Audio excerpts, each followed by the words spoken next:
Welcome then, everybody. It is day 2 of Luminance tournament by RAS. I'm very much excited. First game today, we have MRN versus EmporX. This is going to be one enjoyable game. I'm not joined by Georgie today, unfortunately. It will just be me for game number 1. Hopefully, he'll be here for game number 2 and 3. But this is going to be probably the most exciting game we've had all tournament so far that's been streamed, because 2 games have been streamed, but there's been countless of games played. And just looking at the sort of agent select right now, we're still waiting, but we're seeing a different comps to what we saw last time on Breeze, because Breeze is going to be map 1. I'm seeing a Waylay as solo duelist. We saw Neon be used quite well. And both Neon players from last team were doing phenomenal. Both of them top fragging. But we're seeing the common theme of the Astra. One team here of EmporX. Oh, no. Of MRN aren't using the Viper. They are changing it up. They are using the Cypher to hank down the sights. Teo is being used for EmporX. I'm shocked. A Teo and Sky. That's what you normally see on Bind, not Breeze. But it will really work out for them. And this is going to be a very, very interesting game.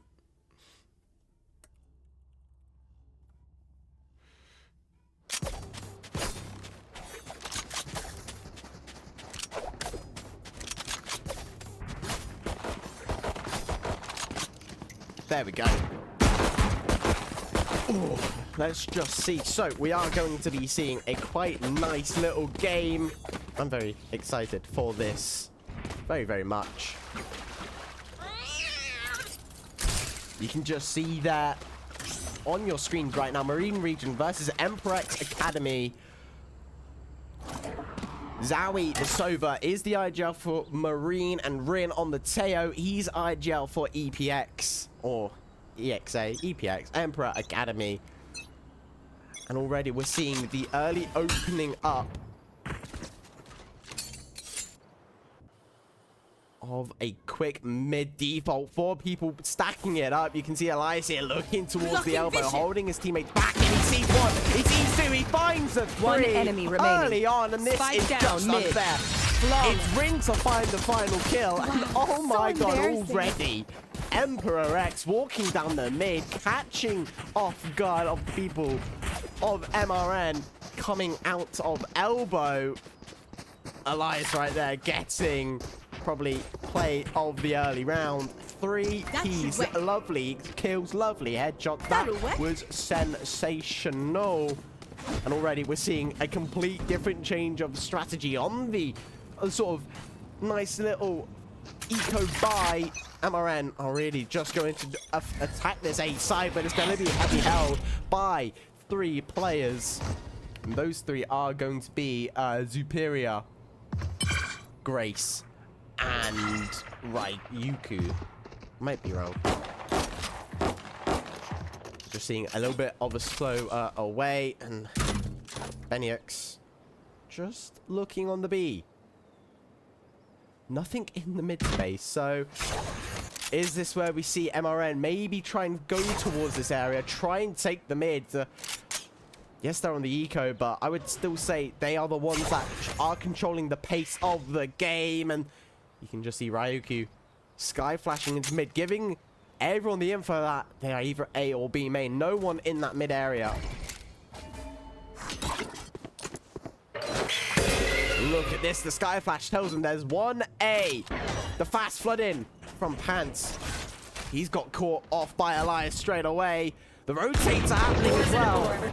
Doesn't really matter though. Caught. Concealment. Got getting the smokes down, and it's great to find 1. I'm trying to find who it is. Ryuku finding another. 2v3. Spike also in A main, so they are still going to try and go for this A here. And just beacon out. Great finding 1. They find the next, and it's Ryuku who swings off and gets the kill. And that's 2 for EmporX. No one down. That's 2 flawless in a row. Already, this round is very, very spicy. You can just see that. Elias having 4 kills. Grace having 3. Ryuku, I think. I don't know. I'm struggling with the names, and that's just because I suck with names. As a caster, you know, that's the one thing you would expect me to be good at. And, yeah. You better run, Just see the sort of buys. Marine region are spending 19,000 credits. They're on the full buy of the early flash, the KO knife, and the blind, and it's Pants to get the kill onto Grace, I mean. Nowhere the Vice Freeze, and they're going up towards mid-top. And they get the kill onto Elias. And it's Rin to go down, so already a change of tempo here from Marine region. We saw this quite nicely in game 2 in yesterday. The switch of tempo from the attack is really just caught the defense by, caught the defense with their pants down. As we do watch Pants, who's looking up towards mid-top. And I think this is where EmporX call for the save round. Or do they? Superior. Outlaw in hand. Gets the jump peek, and he doesn't know Jacob's there, and it's Pants to get the kill anyway. Pants looking to get hungry. Checking the doors, and this might be a grudge. He's again, and it's an easy kill on Ryuko. Look at the full buy coming in quite nicely. No one goes down. It's 5 alive, and it's a flawless. No one's really died from the winning team at all in the first 3 rounds. This is a complete change to previous games we saw. I mean, especially Tanny Esports and Spake Esports game 1 on Split. Plenty of people died during those rounds, those 17 crucial rounds. And then game 2 was on Split. No, on Breeze, I mean. So, a lot of people enjoying the Breeze map over others. I can't wait until we go into those BO3s and those BO5s, come into the latter stages of the tournament where we get to see more maps being played, and we get to see a lot more strategic masterclass from these high elo teams. Let's just look at this as Grace with the op in hand, just staring down into elbow. Has the feeling that someone's there, and the feeling is correct for the timing. Here. Just see. And it's just wanting to peek out, and peek out he will, but Elias, the timing. Elias backs up, feeling the grudge. And it is definitely going to be a B split. How quick are they going? They have to wait for Panster to catch up to the rest of the team. But look at this, the op in hand, in CT. Here. They know that one's crossed as well, and it's EmporX to find the kill on Elias. The op in the it's the whip shot and a tag. EmporX finding one. Will he be able to find a third? No, it's Zowie, the IGL, to get the kill onto Grace, and Superior picking up the op, and another a call for the save. Does he know? He does know. And he's going to get the kill onto EmporX. They just know the op is in deep A, and they want to try and fast to get it gone. Raikou to get the kill onto Cortez. And yeah, it's just going to be a nice little cheeky save round. Run away. Keep the ops in hand. Because with the right person, it will find a lot of impact. And you just see the hearts go. They know where it is, and they're going to start surrounding it fast. It's Jacob. Superior to get the kill onto Pants, and they're not going to be actually able to save the op, because look who is in main. Actually, will they? Ooh, they do save the op indeed, but almost all of them dying there. Raikou finding two, gets the trade off his teammate Superior, and then it's Zowie to almost clench out the round and stop them from carrying the op over. It's MRN who make the score 2-2 already early on. This is what we love to see. And now we're just going to see a similar strategy. I believe. Maybe not. Cage triggered. It's a Cypher to lurk onto the A, everyone else onto the B. Sounds being made. The ops head down into deep elbow. They know that it is many towards B, but here. It might turn back into a B split, because look at EmporX. Here. In vents. They just know that they have the superstition, and they know that they're being holed, and it's Elias to almost get the kill. But no connections were found. The Sova dart just giving them all the info that they know there's two mids from the lurk of EmporX and the Sova drone. Elias to Cortez, to get the bomb, sort of, not the bomb, but the dog away.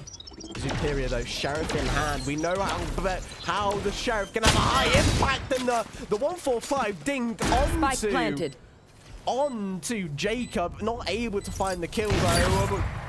Grace finding the kill with the op into mid. This is going to allow Raikou to get that Vandal back. Unless he already has one, and they know where EmporX is, and he gets the kill onto Superior's jump swing. Jacob 5 HP in a dream. He's got the crossfire with not one, but two people. This is going to be a really hard retake for EmporX. Able to get the early lead, but it's been equalized out nice and easy. Wins by one. Never mind. Break finding three. It happened so quick. Oh, my lord.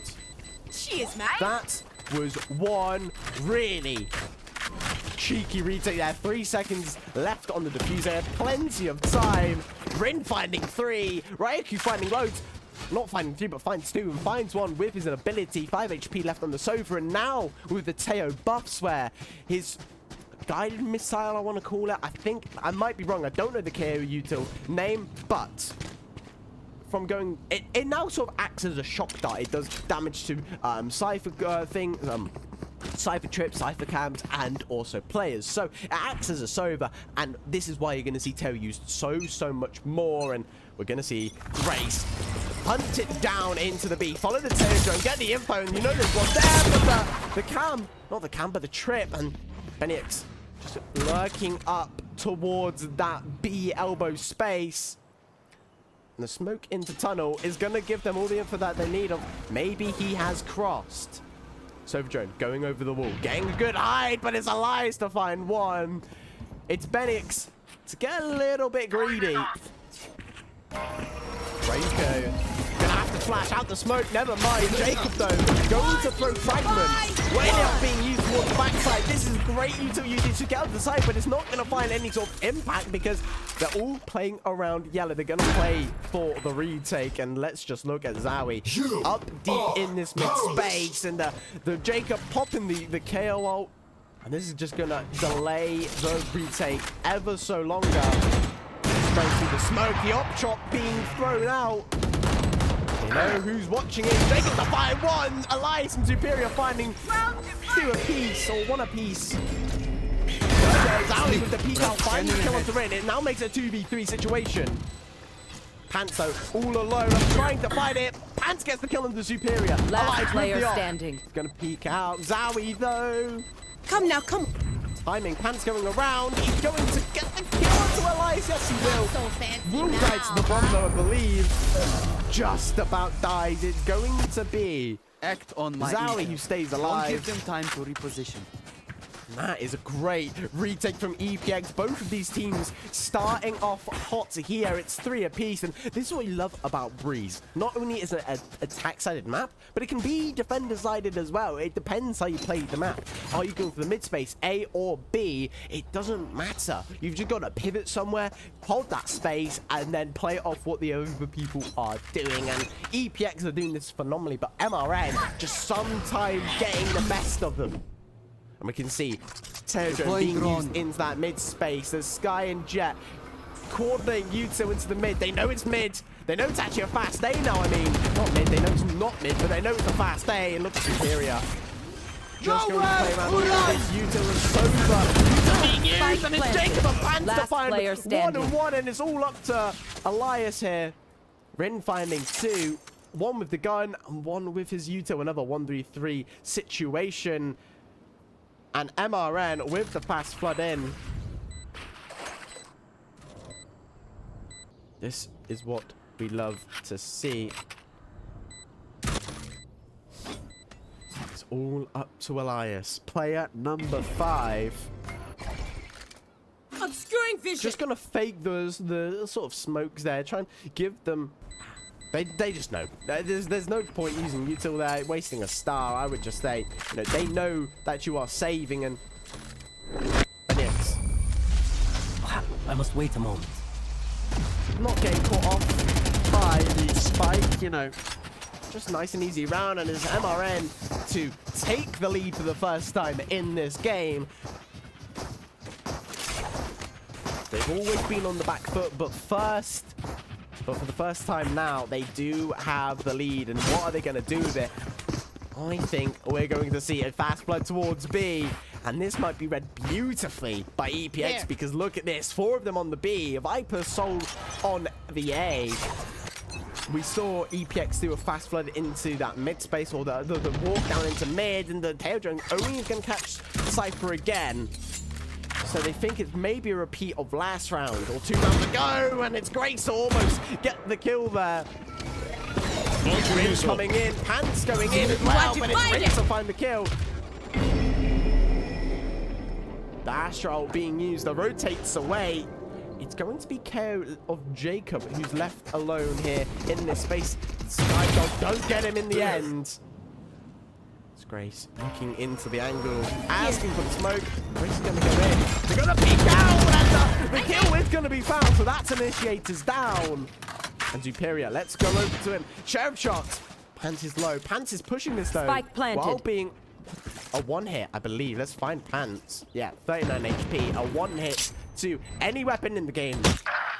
And Elias gets the kill. We need to find Cordet, who's playing really aggressive to find the kill on 1. Elias get the trade, and it's all up to Zowie, who's just, I think, just going to run away. Maybe trying to win out the round, but 1v3 situation. The bomb is down. They do not expect the mid doors push out. I think maybe they do, because look, Arauco, the timing. He's not going to look deep enough. Ahead.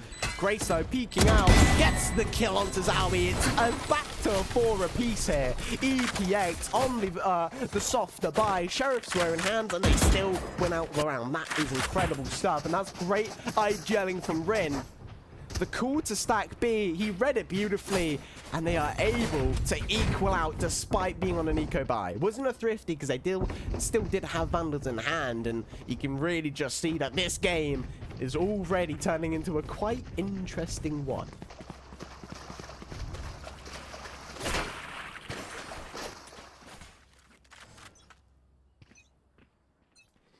Now we can just see the Whaler util going in towards the mid. The Bucky in hand. Ren trying to stop the Astra Star. The util dump into mid doors. Panther's going to get it all. But now it's all quiet on the western front. You could say, I mean, eastern front. I don't know my left or right. I don't know my east or west. But the spray through the smoke going to find a singular tag. And Ren is just going to use the util, and it is going to get one, and only one hostile missile is just going to get them away from that mid-top space. And let's just go to Elias here, who's actually caught off by Benix. The ult from Rin. Great finding the kill on Pants. Knows there's one more there. Corsair with the flank kill. Grace might be able to get the trade. 101 hit on the Grace of the Jet. 2v3 situation. The eco buy. Never mind. Jacob needs to find a gun. They need to plant the bomb, but from CT, you can just see Rin going to group up with Ryuko, the two initiators. 30 seconds left. Versus Sova. It's initiator battle. Sova and KO versus Sky and Seo. Oh, Jacob with the deep shot. Look at this from Zowie. The IGL, he sees the gun peeking out and he will get the kill. That is a beautiful round from MRN. Again, on the lesser buy, but they still somehow come on top. The lurks from Elias, it was insensate. It was a sensational battle. 5-4. This is, they're trading rounds. You can see that on the scoreboard. 2-2, 1-2, 1-1. So, are we going to see, what is this? Is this a timeout? I believe it is, but timeout for who? I want to say it is an EmporX timeout. And this, now what do we think they're sort of going to be talking about? I mean, yes, they have lost twice now on a lesser buy when they had the full buy. So maybe trying to figure out, oh, we know what we're doing. Look at this. An aggressive A hold. They're doing what they did 2 rounds previous, but flipping it. And instead of on B, on the A, Viper is still going to be holding the A. This is what I like, right? In a non-senti comp, it's your Astra and your Viper, who are your hard anchors on the site. So that's why they're not moving, right? You're not moving it from A or B. And I like this. The only 3 people that are moving around the map is your Jet, your Tail, and your Sky. Right, because they all need to work together. They all need to conquer their util, and then you'll be doing amazing. Right? You've got the Astra and the Tail util. You stun them, then you also guide and missile them, or you salvo them, or whatever it's called. Right? But we're seeing here from Zowie, the recon dart into mid. It's not going to be played off anything. It's just going to give them soul information, and we're going to see Benix walking up with 2 others in towards the mid. They hear the step from Elias. He's just trying to gather some info, and the tail drone is going to catch out Zowie. But look at this. From Elias, he is smoked off. He's just holding it. I wonder, Superior with the pixel angle, will he count off Benix? And he does, but the shot's not going to be found. Benix is going to push up. Does he expect this from Rin, though? Does he expect Rin? Oh my god, what am I missing? A push out. They get the kill onto Superior, though. Not onto Superior, they onto Benix. I keep moving around. Elias gets the kill onto Jacob, though. 3v3 situation, and look who's planting. Corsair sees Rin in the backside. They don't know Pants is lingering around. I think Corsair is just waiting for his team to regroup with him, and then they'll try get the bomb down. Nice and calm, though. Just waiting by ear. You can see Pants, though, lurking through the mid. Zowie, reconning backside. It's not going to scan anything, though. The bomb is going to be planted. And now, this is where we see the retake Astrop being used. This is going to allow them to get a safer plan.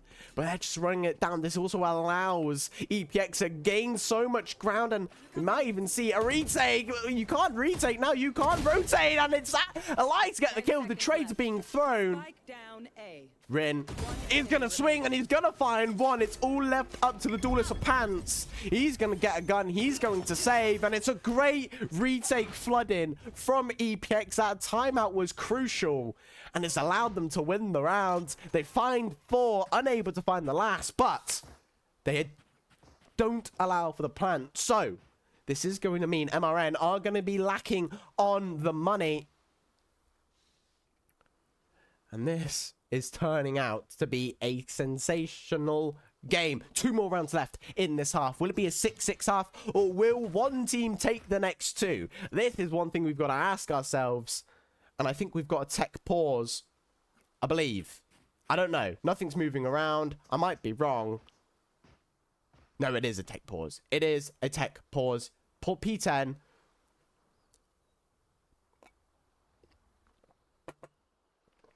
And it actually allows me to get a drink.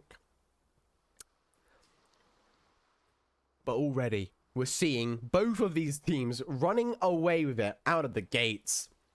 It's like 2 titans clashing in an arena. That's what I would describe this game between MRN and EPX. It's 2 titans. The way these guys are sort of playing around each other, playing towards each other, and it's a difficult game, you know, and that's what I'm enjoying. I'm learning a lot from this. I hope you guys are learning. And also, if you are a team looking, and you've got a game next against MRN or EPX, you're probably wondering, you're probably using this as a sort of see what they are doing on a map that you will potentially play against them, depending on what your map veto will be. And this is, I'm excited. I'm actually hyped for this game. And you can see there on the scoreboard, it's Elias and Grace, 10 and 6, both of them. Rin, 7 and 6. If you flip that around, you've got the funny number. Ryuko, 6 and 6. And then Zuperia, 3 and 7. But Zuperia, I think we're going to see a lot from them on the attack half. The luck from the Viper. If you can time it right, you're going to get so many luck kills. It is going to be incredible. So, when we flip around, that is going to be something to look out for. Now, in Marine region, you have 8 and 5 on Zowie. Pants is 7 and 6. Quartet is 6 and 9. Jacob is 5 and 8. And Benix is 5 and 8. So, the one thing I'm liking is both teams have a small KD sort of split. You know, sometimes you'll see one player really, really outstanding, dropping 20 to everyone else is still in single digits, whereas both teams here, it's quite equal. It's very quite equal. You know, yeah, Superior's 3 and 7, but he's doing his role, and beautifully, may I say, holding down the site, anchoring down, being a pain. You know, got the kill onto Benix last round. Right? That gun allowed for the retake, right? So, yeah, Superior might be the bottom frag on the team, but KD doesn't matter in a sort of thing like this. You know, rounds matter. Playing a role matters, not getting greedy. That is what counts. And Marine region, it is just all equal, no matter where you go. Yes, the Sentinel, who's lurking, is bottom frag, but that is the typical case, you know, if you're not finding these massive timings, right? And I'm just loving it. It's just equal. That's what I'm trying to say. It is an equalness between both teams here. And you're probably also wondering, Spectre is working. Yes, we've got Spectre working for day 2. We did promise that for you guys. Just unfortunate that it wasn't working on day 1. There was a few little technical issues, and we've got it working. We've got it all fixed, and it should be fine for the remainder of this. Now, my thing is let's go over to this side, and we just got to do this. Whew. Now, we're sort of going to see, hopefully near the end of the tech pause,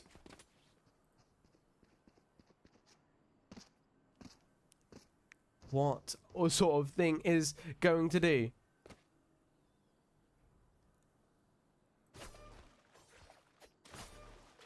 I can't wait. I can't wait till the end of the tech pause.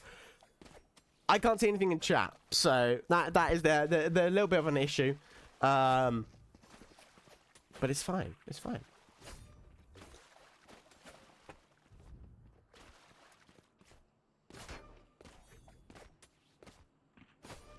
I think the end of the tech pause will be near.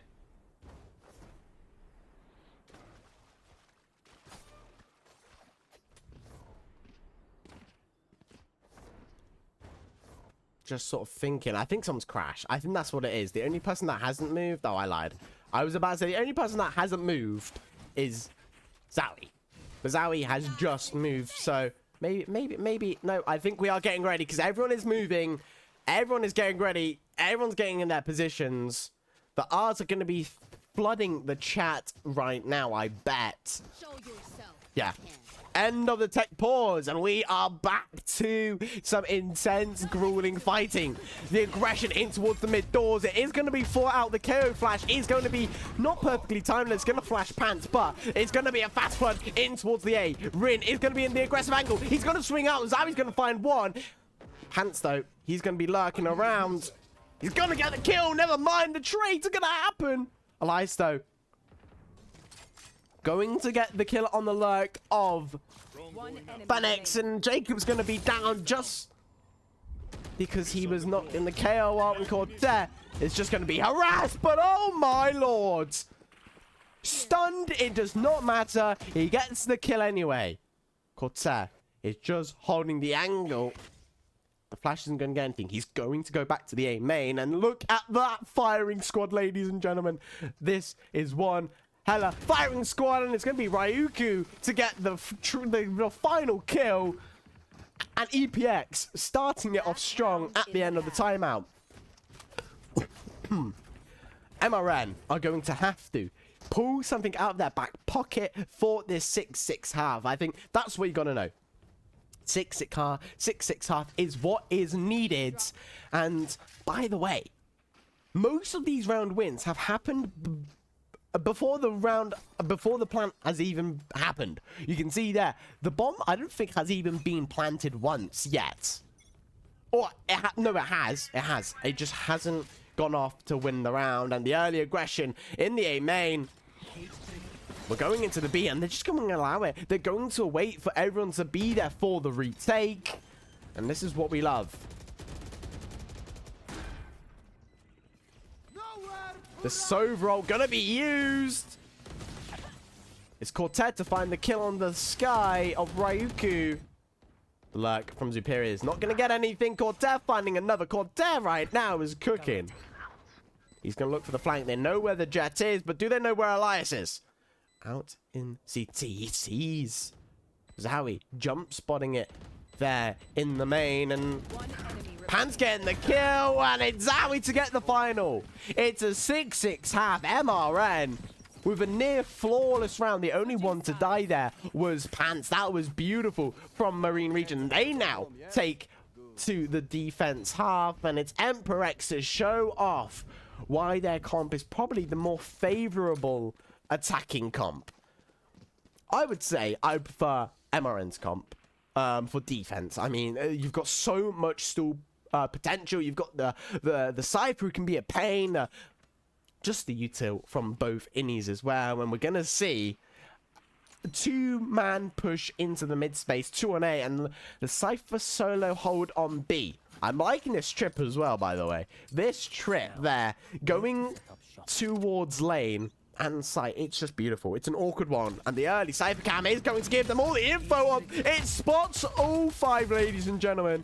The spams through the smoke as well is going to be quite needed. Grace peeking out, and it's going to be Bynix to get the kill, and the tail usage isn't. He is going to find the kill onto Rin. Pan's finding the kills onto the entry, and it's Rin to find 3. The IGL pulling out their back pocket to go beyond and beyond. We're going to see Superior to get the kill onto Zowie, and the final kill onto Cortez.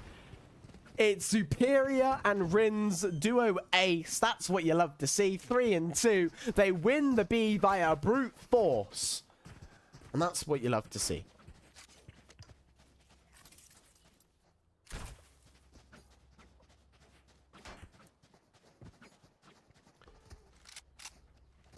Six to 7. I'm doing the hand signal. I hope you all are as well. I'm 17, so I'm allowed to be immature, okay? I know a lot of you just went, oh, get a load of this guy. But you know what? I find it funny, so I'm going to say it. But we're just seeing the hold on the A, and look at this. The read might be beautiful. I like this. But Benix, to give the illusion that it is just Cypher on the A site, he's going to get purposely spotted by the Teo drone, and it's going to tell EmporX that, yeah, guys, it's just the Cypher, but the B cow, it's Grace to get the kill. Grace is going to go flooding in. They know where oh, but the trade's Cortez finding one, and it's Rin to go down, and the brute force hold. It's a 4v1, 3v1, I mean. It was a beautiful hold there from MRN. They just knew exactly what to do. The read was beautiful, and it's all left up to Elias to try and win out the round, and the heading onto Pants. That's a beautiful, beautiful kill. Both of them regrouping back into A. That Astro Star is going to allow Jacob to run away. They know where the bomb is. They're going to hold it. They know it's in the smoke, but he doesn't know. He's going to go in. He's picking it up, and they're just going to spray through. 3 bullets. The Marshal in hand, and it's not going to get the impact it needs. Jacob with the right-click headshot. On those low HP, it does not matter when you're swinging as a team, and it's 7-7. They're just trading rounds at this point. It was a beautiful read from MRN, stacking that A site, leaving B up for the taking, and EmporX were just fed into a trap. It was like they were mouse, and Benix was the cheese. That was a beautiful round from MRN, and it shows why they are staying quite well in this game. Rin with the push out. It's going to be Quartet to play in the backside. Grace is going to find the early kill. Is going to have the Outlaw here. And we're going to have to wait for Quartet to regroup with the team. And look at this. This is what I'm loving. Jacob and Pants going for the flank. It's going to find one. They're going to regroup in the main. It's Elias to find one. Rin to find the next. 2v3 retake. They got the guns. It's Grace with the Outlaw. Unable to find the kill. Binux going to get the next. No, he's not superior, though. He's going to be able to get the gun. And let's just look at this. The flank around. He's not going to get the kill, though. It's Quartet to get the final kill. He's going to run away. He's going to keep the Guardian. And let's just look at Rin. Rin not actually going to try and push into that top. It's EPX to win round number 15. No, it's not 15. Hold on. Let me do the math. No, round number 15. My bad. I should have listened to my gut. That was a beautiful round from EPX. Winning the anti-eco round, or technically last one was the anti-eco, so their bonus or their eco round, you could say. That's the one thing I like. Grace goes and gets the kill with the Sheriff, and that practically wins them the round. That early frag, and Rin, oh my lord! Guided missiles finding crucial impact this game. That's 4 kills now for Rin. From util alone, that's the power. They know about Jacob. Hold up. They know about Jacob. Jacob unable to get the kill. Rin finding out that there is going to be a lurk around. It's Elias to find the lurk kill. And they're just going to full throttle towards the B site. One enemy We're seeing Quartet not going to find the kill hit. It's all up to Zowie.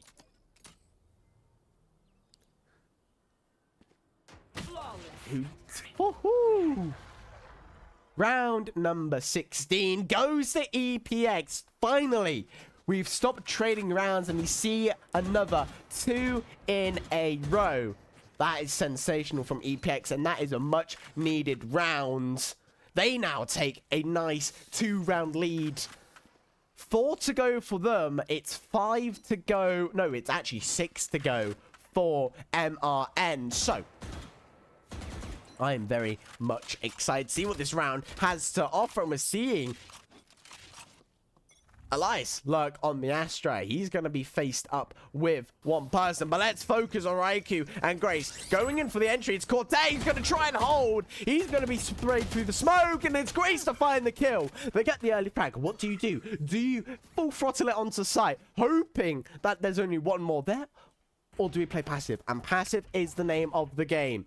Checking this mid space. Raikou getting all the info that mid is clear. So a pivot towards mid, maybe a fake on the lurk, because look at where Rin and Grace are with Raikou as well. They are going back to the A site. A regroup of controllers as well in that mid space. I think we might see, no, never mind. They're going back to the A lobby. They're going to the A main, and it's going to be the aggressor onto the A, and Jacob and Zowie re-clearing the mid space, and it's not the best read. It's Jacob to go back. He gets all the info he needs. Throw fragment into the main space, splitting the duelist with the rest of the team. And it's Grace to get the kill. Never mind. They are smoked. And it's Jacob to find 3. Down A. Find 2, I mean. Can he find a 3rd, though? One enemy Never mind. It's Pants and Benix to find 2 of their, one of their own. And it's all up to Raikou. Has the outlaw. No, has the sniper. Has the sheriff. He's going to get pushed. And they've gone for the knife kill. But it's Jacob to find the 3rd. MRN.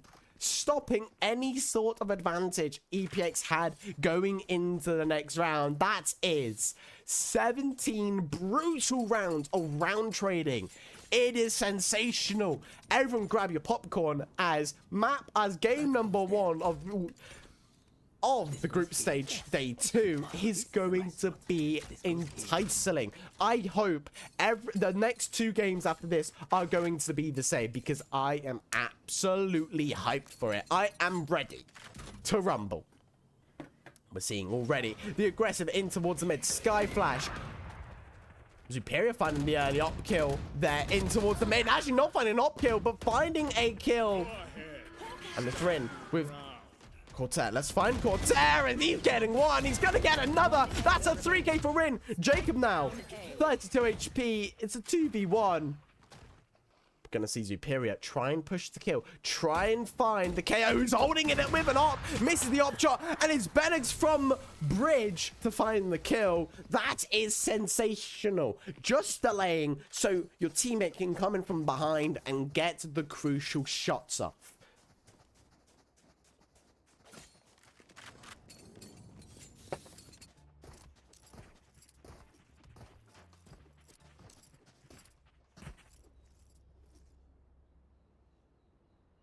And the timeout is being used, and I have a feeling it is going to be another, I think it's another EmporX attack time out. I might be wrong. I mean, that is 2 in a row for MRN. You want to cut the momentum off. This happened last time, and last time the timeout happened, EmporX came out really, really strong.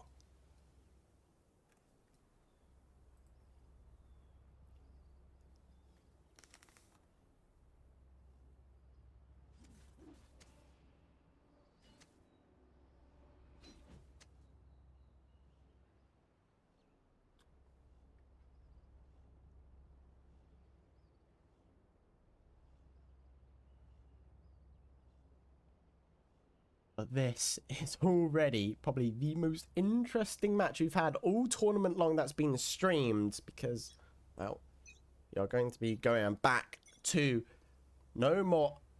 I clicked the wrong button on my stream deck, which is not good, but no more attack timeout. We are over and done with that. Get out of my way. We are going to the fighting ring. Look at this. Fast flooding up to with Grace. Following the Teo drone, allowing the early in for that. Mid-top is absolutely free. Calling for the utils to be used. And Zowie, I like this. Flashing down near towards mid-bottom. It's going to give you the info you need of, yeah, it's free. Grace going to be tucked in the corner. It's going to be Raikou to shoot out the drone. And this is making Jacob be a little bit antsy. Checking this mid space and wondering, is there still someone there? I'm liking this aggressive op line with Pants. Guide Dog is going to push the opper offline if he can get there. And it does. They know that there's an opper. Pants doesn't shoot it though. They're like aggressive on the A. So let's pivot towards this B space. Rin just wanted that info on the A main before aggressing onto the B to force Jacob to leave mid-top, and now the util usage is going to be used, and this is where we have to just see it from the Cypher's point of view. Finds one, finds two! Grace finding another. Won't find the kill, but it's Superior who does. Jacob finding the trades. That was two incredible kills from the Cypher. 3v2. Viper's Pit is online. The way layout's going to be used is going to catch both of them. Do they know though? Superior out of the ult. It's Rin to die to Pants. And it's going to be Jacob to close out the round. And right from the get-go, from the retake, they controlled the pace. And it's MRN to take away round number 19. It's 10-9. They retake the lead in game number 1. And already, ladies and gents, this is interesting. EPX controlled the first two quarters of that game. The early and the mid. Then, well, no, the first two thirds. Then the final third, it was all MRN. The retake, they had it in with their fingers. It was Benix and also Jacob to control the game. They got 3, and the rest of the team just took the scraps away, and now we're just seeing a fast flood in towards the B, I think. Checking the common angles of where maybe the duelist might be, but Jacob, beautiful with the fragment. It's going to be Grace to get caught off guard by the backside. Going to get the heal from the Sky, and this is why I really like Sky. The flash, though, is going to find Elias. But it's Grace to find the other. Trades are going to happen. Do they know about Jacob? They do. Jacob. No, they don't, because Jacob gets the kill with a heavy flash, and it's Zowie to get the kill onto the next, and it's... Where are you looking, Superior? He gets the trade, but it's Corsair to find Superior. Unlucky shots there from Rin. If Rin gets the kill onto Jacob, I think that round is a completely different story. 11 for MRN, 9 for EPX. They've used both timeouts to my knowledge, so this already is going to be a quite tricky game. You use your timeout to cut momentum, but it's just fed into MRN even more. They've came up with a strategy, and it's doing them bits on this defensive side. They're retaking like absolute kings. What do you got to do? What do you got to show as EPX? How are you going to cut this advantage in half yet again? We're going to wait for the info to be seen. You know where the Viper is, but look at this Grace. Early entry in the Sky Flash is actually going to be popped in the smoke, so Grace is going to be full flashed from the team, and this is just an insert for the duelist. It's all of a fake. They know the Jet's gone somewhere with the util being used, but they don't know what the gun that Jet has, and they're just sort of cutting momentum. The only person to rotate here is the Sova. I'm really liking this from MRN, no, from EPX. Inserting the duelist deep, it sort of gives everyone else, like Cordair and Jacob, a sort of wonder factor of where is the Jet in the crouch corner. They're going to clear this together. They're going to use the flash, I think, but no. Grace finds one, gets Jacob down to 1 HP. But never mind, Jacob, in a world of his own, finds the kill on Rin, but Raikou, in the Sky, finds the trade, and now we will finally be able to hopefully see the bomb be planted. It's Pants to get killed. Spike planted. Spike is planted. Last player standing. Zowie dies. Grace. The timing of the Astral dropping. Raikou might find the next. No. Benix will just be able to run away and find the... Hopefully find the op. No, not find the op, but keep the op. And it's Elias to get the kill on the op. MRN aren't able to hold on to an EPX. Despite losing 4 in a row, their sweat is cleared. They stop the momentum, and it's 11-10. This could be maybe the longest game we have in the tournament so far. I see this game going to triple, maybe quintuple overtime, just by the sheer fact of these guys are just trading rounds by rounds. Yes, we've just came off a 4-round win streak from MRN, but before that, it was round by round by round by round, trading with a rare 2 in a row and an ultra rare 4 in a row. That's like pulling a legendary. Just see Jacob and Quartet just getting ready to go. The flash is going to catch Grace, but it's going to stay quite healthy. Never mind. Quartet gets the kill on Grace, who was hard scoping with the op, I believe. Yeah, the op is with Rin. Drops it, picks up the Vandal. When you lose your entry duelist, this whole game of getting onto site becomes a little bit more difficult. That's okay, though. As now we can just look at this cam. It gets the mid info from tunnel. It gets the info from main. I love this cam. I can't fully know how you get it up there. I have a feeling you have to go onto the sidewall towards lane, but this is going to give everyone the info of, yeah, just look. Superior's going to peek out. It's going to give the info to the IGL that, yeah, you see the head of Elias. Superior as well. Elias gets the kill.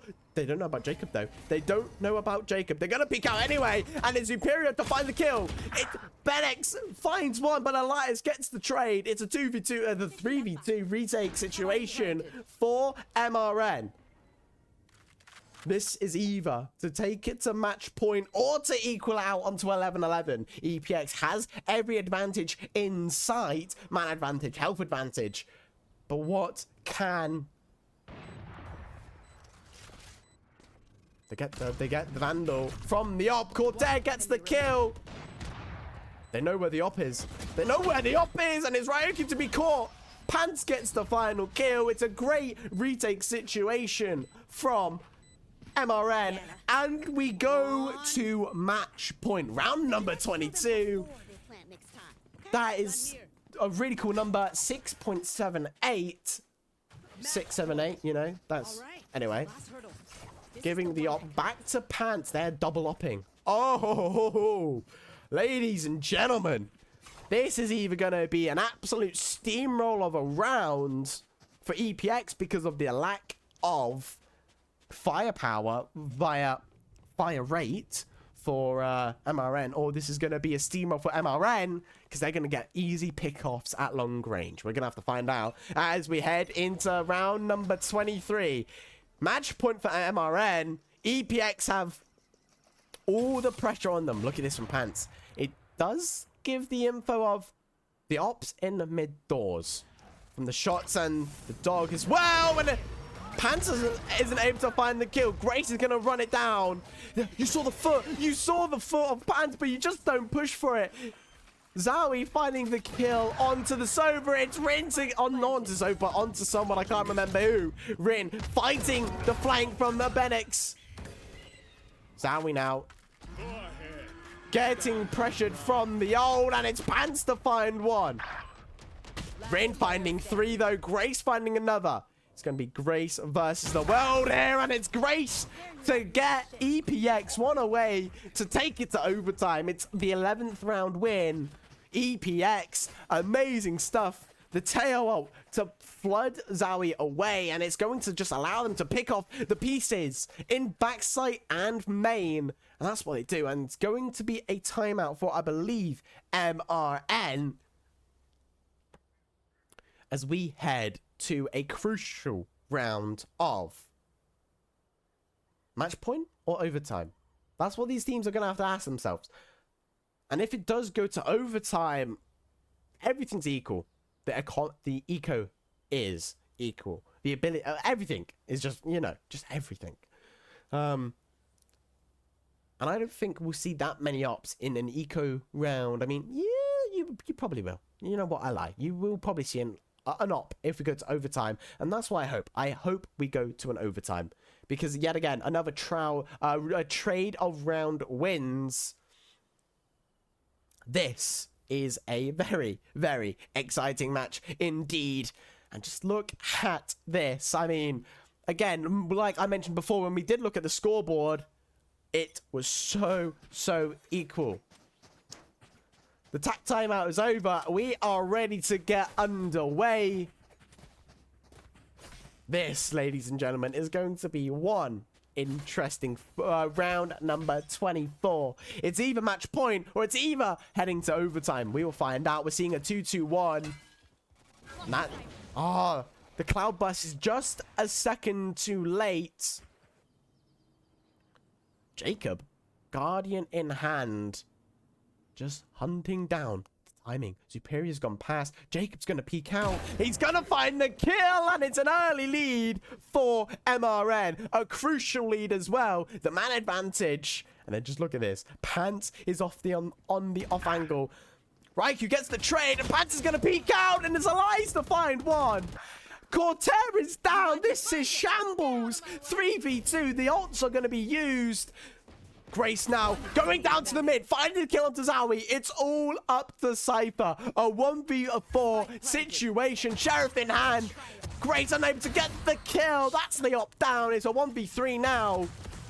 Elias onto that half HP. Look at Rin though. Using all of his util available. Benix up in hand. He won't know about Raikou though. He's gonna have to check in, and it's forced to flood out. It's Benix to find two. Can he find the final kill to take MRN to the match win? No, it wasn't good enough. A 3k to almost clinch out the clutch, but it's Rin, the IGL, to close out any hope of a win for MRN. We head to overtime. Round 1 of overtime, because I think there will be many of this. What a round from Benix. He's finding so many, and I have a feeling it's one of these again. I might be wrong. I might be wrong with the timeouts, because I'm a solo caster and I'm also doing the streaming, I don't get to see the in-game overlay, so I don't know who's calling the timeouts. So I have to guess. And this is what I would do. If I'm MRN and I've just lost that heavy round, I take the early lead and then I lose it instantly, I would take a timeout, especially coming into OT. EPX, though, they benefit from this. They are also able to talk about what they want to do. So it could be also an EPX timeout of, yeah, we've just won the last 2 rounds, but let's not get antsy now. Let's calm our minds. Let's take a minute, not a minute, but let's take 10 seconds to cool down and let's talk about the OT, because that's what we've got to do. And we're seeing some pings on the map, and some pings that I am liking.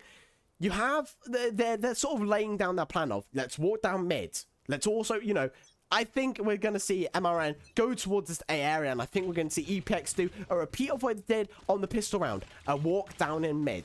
This time with lesser numbers. We're just going to have to find out in 22 seconds.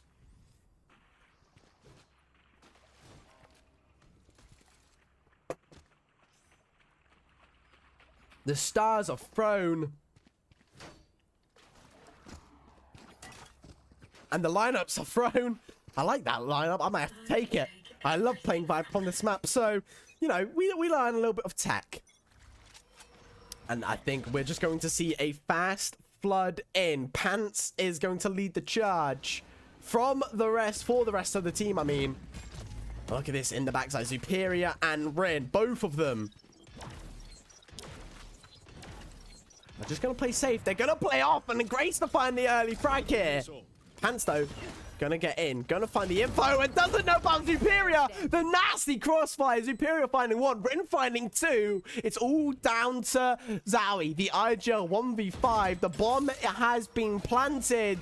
The stun from the Astro. The peaks, the spray. The kill while stunned. Oh, my God. Finding 1. Finding 2. Oh, my God. Oh my God! The 4K for Zowie. It's all left up to Grace. Initiator versus Duelist, and it's an ace for Zowie. Oh my Lord! Bow down to the IGL. He wins it for MRN. A 1v5. It's like he's playing one of those aim-lab scenarios where you get to move around and you're picking them off one by one, because that looked easy. What a round from Zowie himself. Finding 5, getting the ace, and I believe that's the first ace of Luminance. Oh my Lord.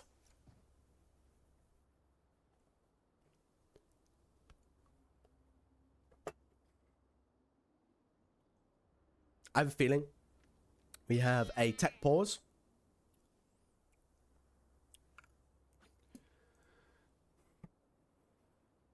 It is a tech pause, but what a bloody round that was from the IGL of Zowie. That was absolutely incredible.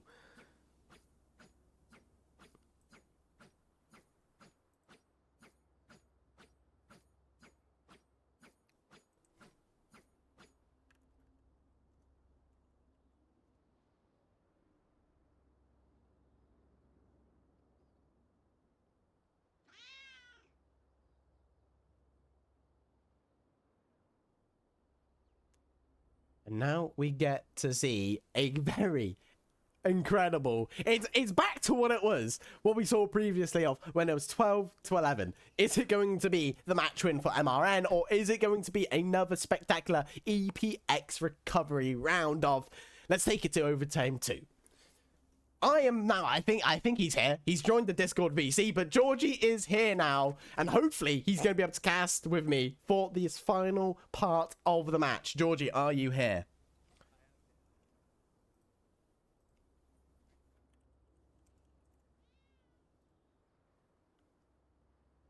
It looks like it's been quite an interesting match so far, Luxy. I got to say I do regret missing it. What is it, 12-11 at the moment? No, it's 13 to 12. We are in 13-12 overtime, even. and you just missed Zowie get an ace to take it to 13-12. A 1v5, holding the bomb down, and he does it all on his own. It was incredible, incredible to say the least. Well, can someone like clip that? I really want to see that. It would probably be clipped. I bet someone from MRN is going to clip it. My God. Okay. It was incredible. Well, so far so good, I suppose. Okay, cool. So looking at the team comps, I think they're already looking quite interesting to me. Just off the bat, I've seen a Sova versus a Teho. Teho, after the nerf, not seeing too much activity. Neither in VCT nor in any other pro league. Teho got rebuffed. He got rebuffed. Rebuffed. Oh, okay. Teo is insane, and Rin has found a lot of impact with his guided missiles. He's found about 5 kills with them. It's been intense. It's been intense, but look at this. I'm liking this. Walk down. Elias is going to be caught off.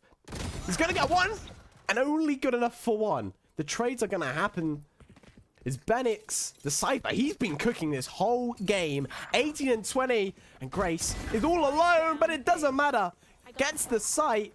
Oh my God, I like this. Wait, never mind. Are we going back to the A? Yes, we are. We're going to plan A, and Superior knows about the walk down from Jacob and Benix, but he's going to stay mid anyway, so it's going to leave Grace all to their self, but it doesn't matter. And it's Grace to get them both with the jet knives. It's EPX, I mean. I don't know why I'm saying MRI, but it's EPX to take it to round number 2 of overtime. From the front. Oh, my lordy.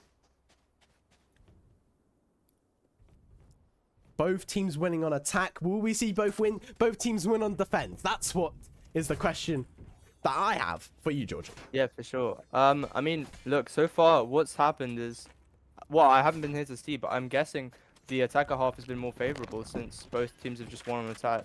So, yeah, it seems that they have, I guess, a better kind of time navigating the map on attack. They just have a better time kind of splitting and taking on picks that way. But Jet pushing the smoke here, just planning to jeopardize all of that. 1, 2, just as I said. 3 through the... What?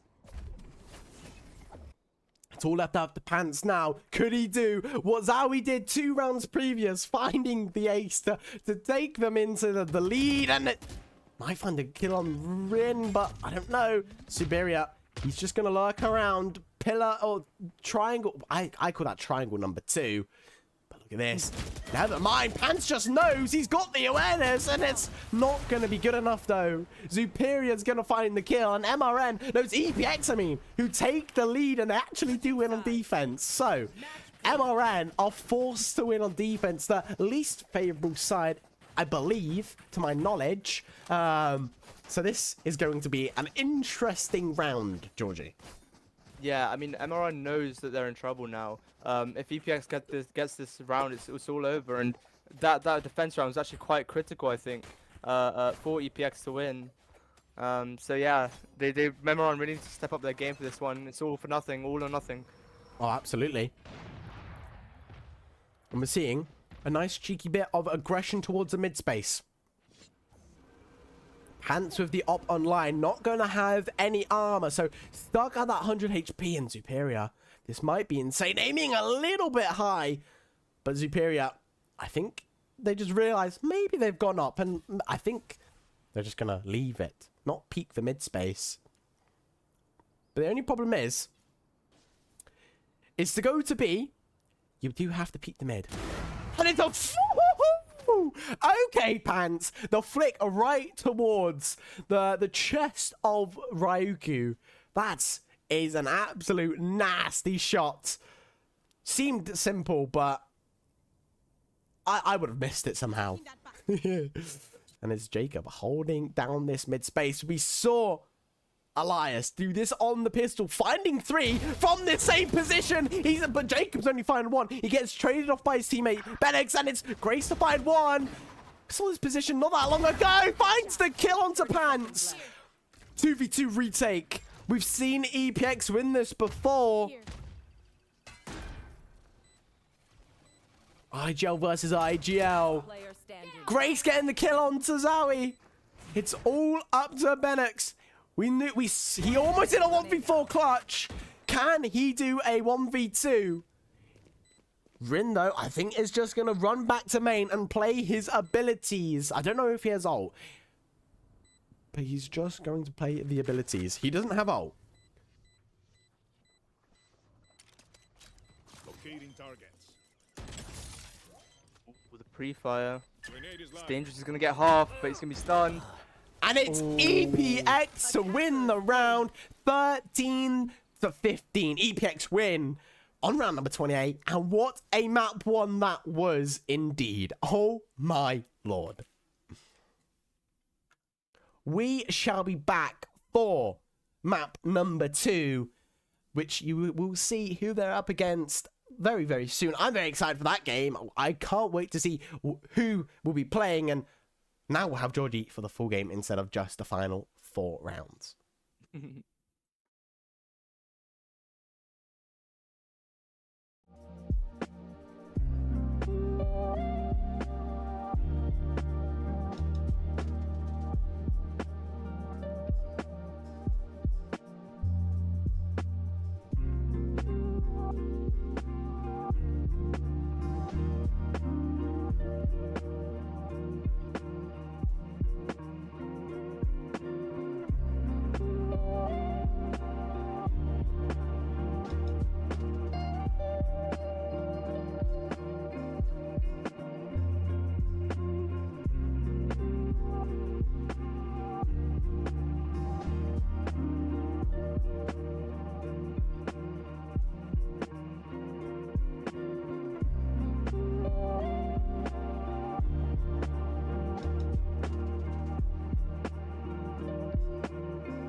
Welcome back then, everybody.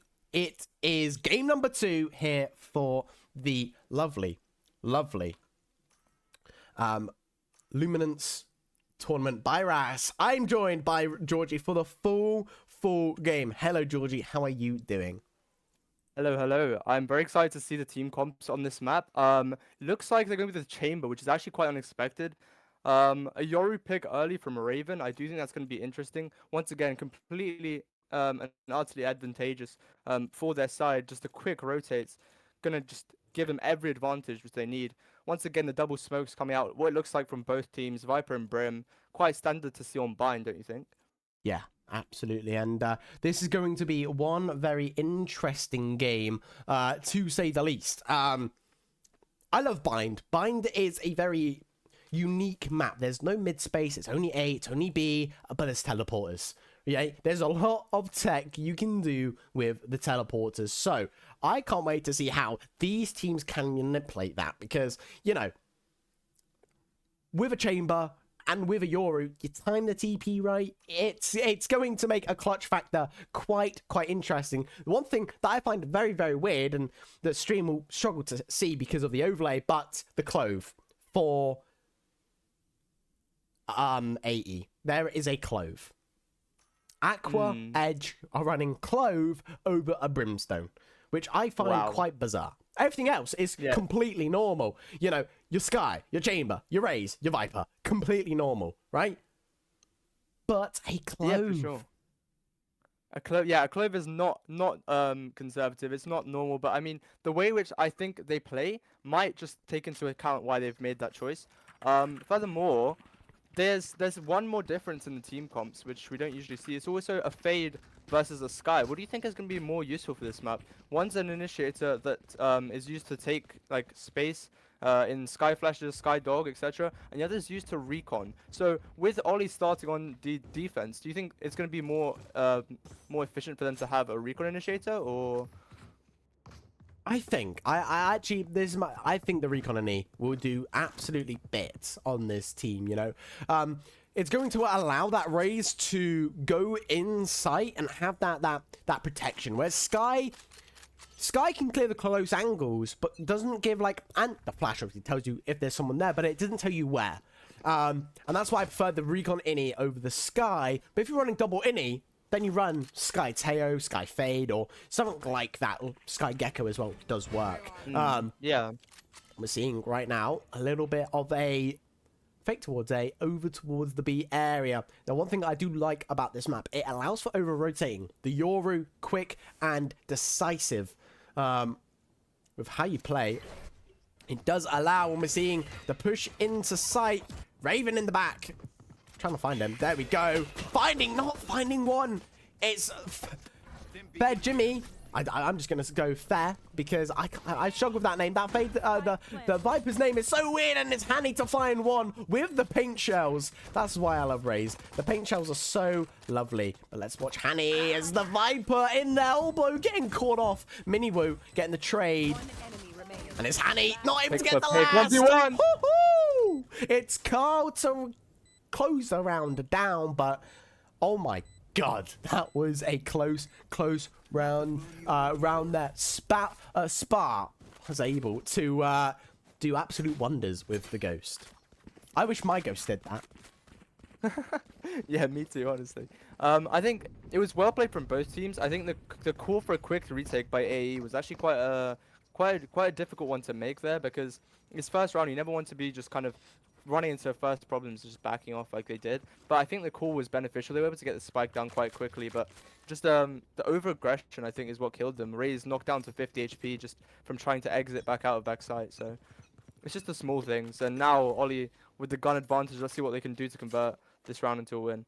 Oh yeah, absolutely. And we're sort of just seeing the same thing of take the showers, take the long space, and then, you know, you're giving up hooker, you're giving up short. But you're taking the ult orbs, which are both defender sided. So that's something that you gotta sort of think about on attack. Do you fight for the ult orbs? The Sky Flash is going to notice that Carl's there, but with the judge in hand, is not going to find any impact of sorts. It's Handy to find one. It's Raven to find two.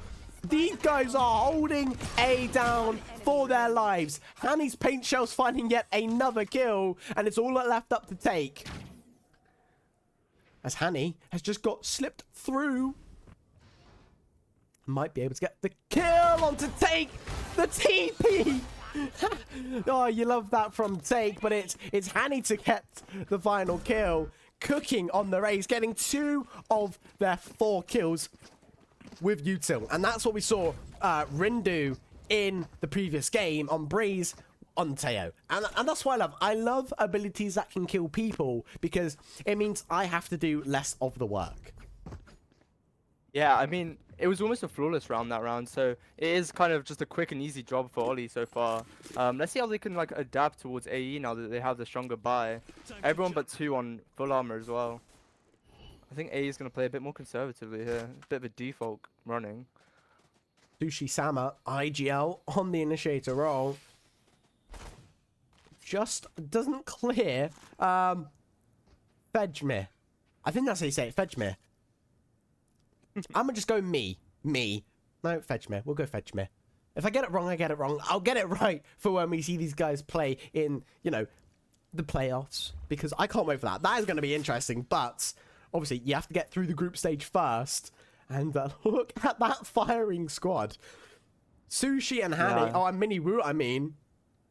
Just holding the push out from Garage. Not from Garage, but from Garden. With the life of them. And They're taking their time here, I yeah. think, on the default for sure. Making slowly up to A. Viper taking quite a bit of space, but do they know there's 3 on the site? It would My be question beneficial is- for them to just rotate now, yeah. Yeah, and that's what they do, but you then got Raven, who's, could have been in a bad position, but able to get out via the Yoru TP, and really just holding... Fejmir just absolutely disorientated via the Sky Flash. And that's why they ran Sky over the Fade. They need flashes, exactly. you know, and... Ooh, Ruskov almost getting the kill. It's Messin to find Take. And we've got 2 looking towards the elbow. Fejmir. He's going to have to try and kill 2, but it's Ruskov and oh my god, these are finding the time. Sushi Sama finding 2 on 1 Triple HP. swing. Oh, and it's Raven only good for 1. Spa gets the trade, and oh my lord, the slowness into the big explosion. That's what Bind's all about. And that's what you can really do when the defense team isn't actively looking for people. They're just playing it by ear instead of being the ones that are taking control and pushing, you know. Yeah, no, for sure. I think it was actually beneficial that AE went for the default there. As you said, it's just about creating the tension. The quick rotate they did from A onto B, it was very well calculated. They didn't even have to kind of come into an interaction with the Brimstone in elbow. They just kind of already knew, hold on, we're getting contested here. Why not just join the rest of our team on B?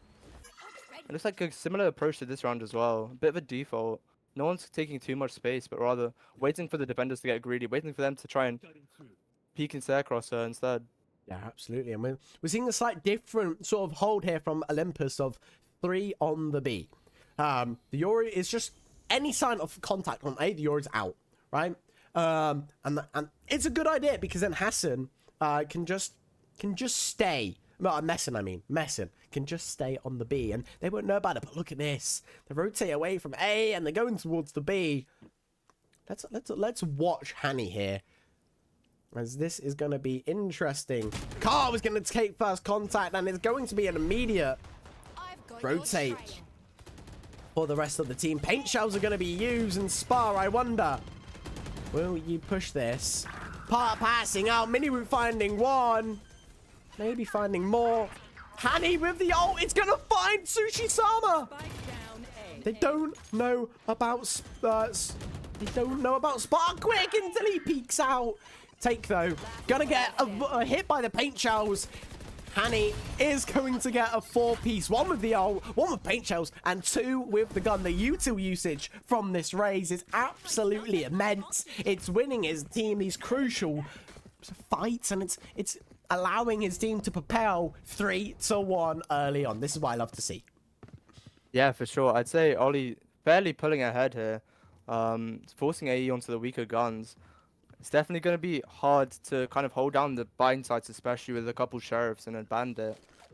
I would like to see what they do though, in terms of adapting to this. But I wonder, are they going to push one site altogether or just stick to the default play? Yes, they are. Look at Raven. Never mind. Don't look at Raven. That's takes him out of the game. Beautiful stuff from Headhunter.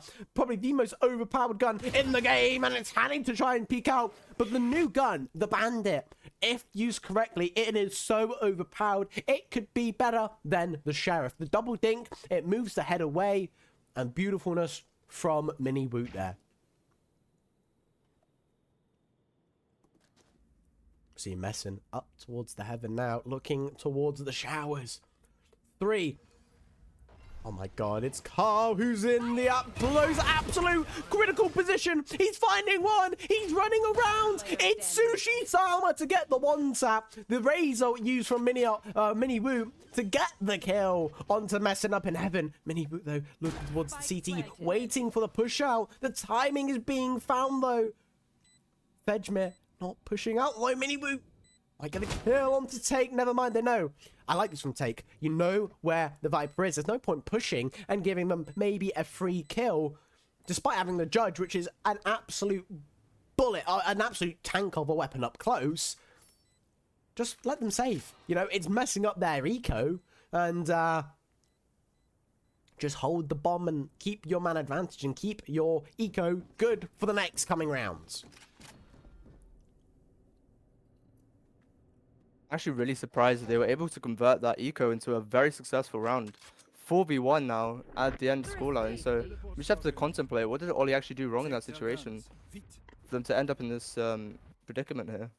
Over aggressiveness. You had one in that cubby spot, you had one peeking, 4 in showers. It was just over aggressiveness that really stopped them from made them lose the round.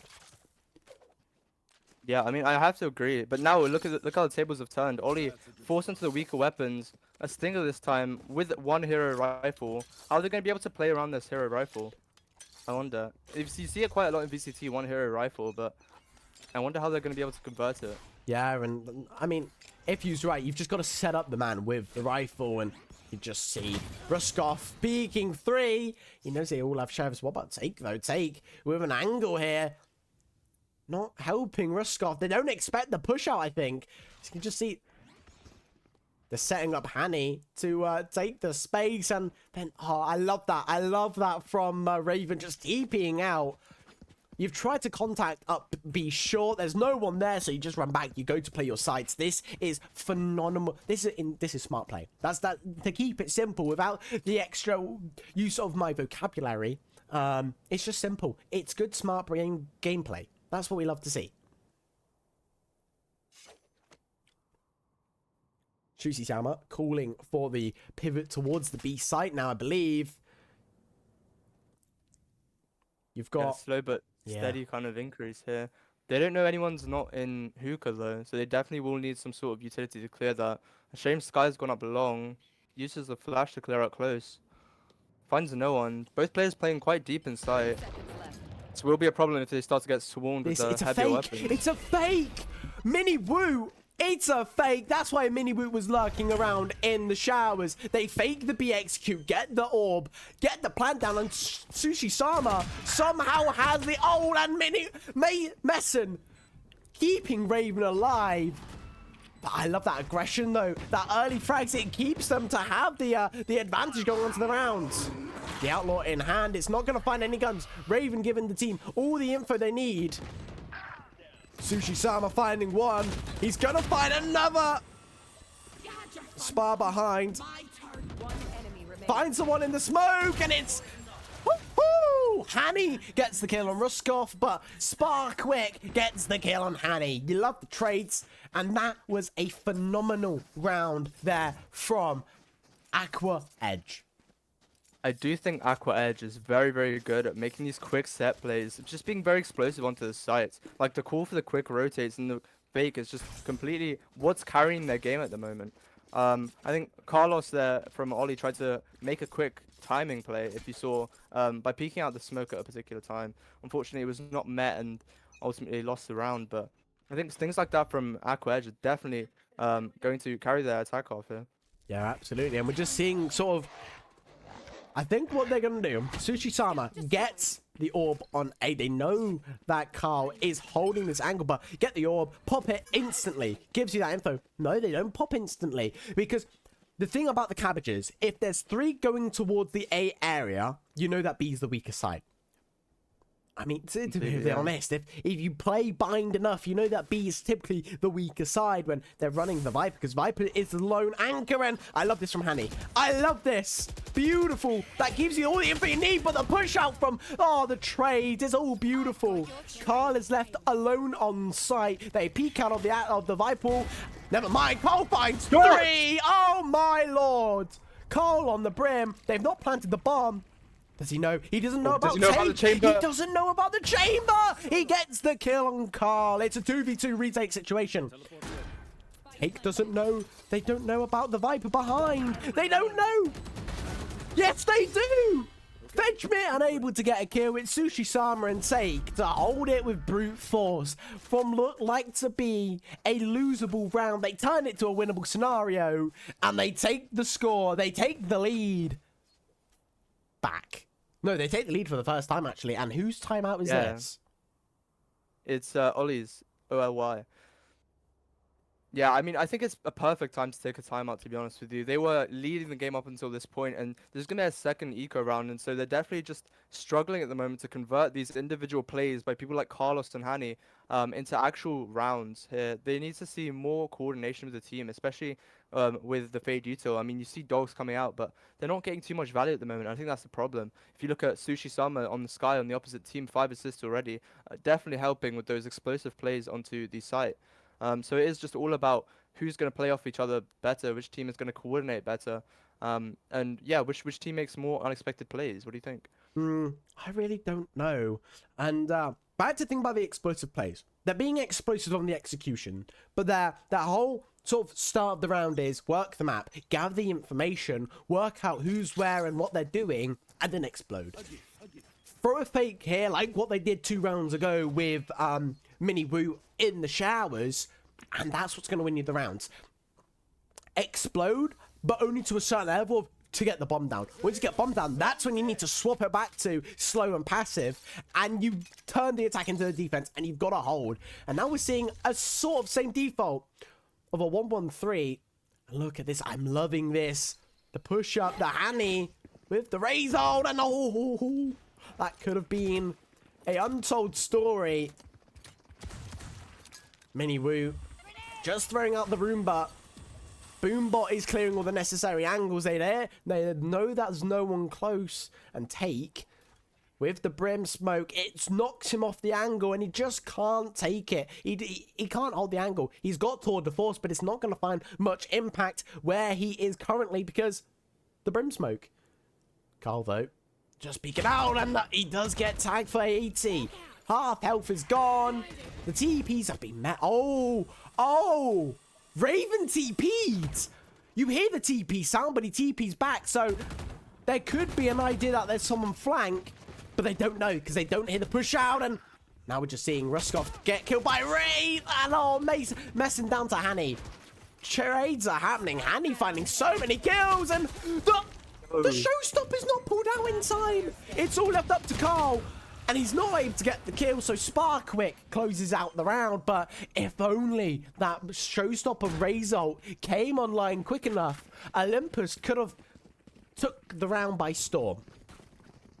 Yeah, I think there was definitely a very clear comm there from the IGL of Olympus to kind of play a bit more back there on the eco weapons. You've seen every eco they had before, they were kind of aggressing and getting too far forward into the enemy spawn, I think.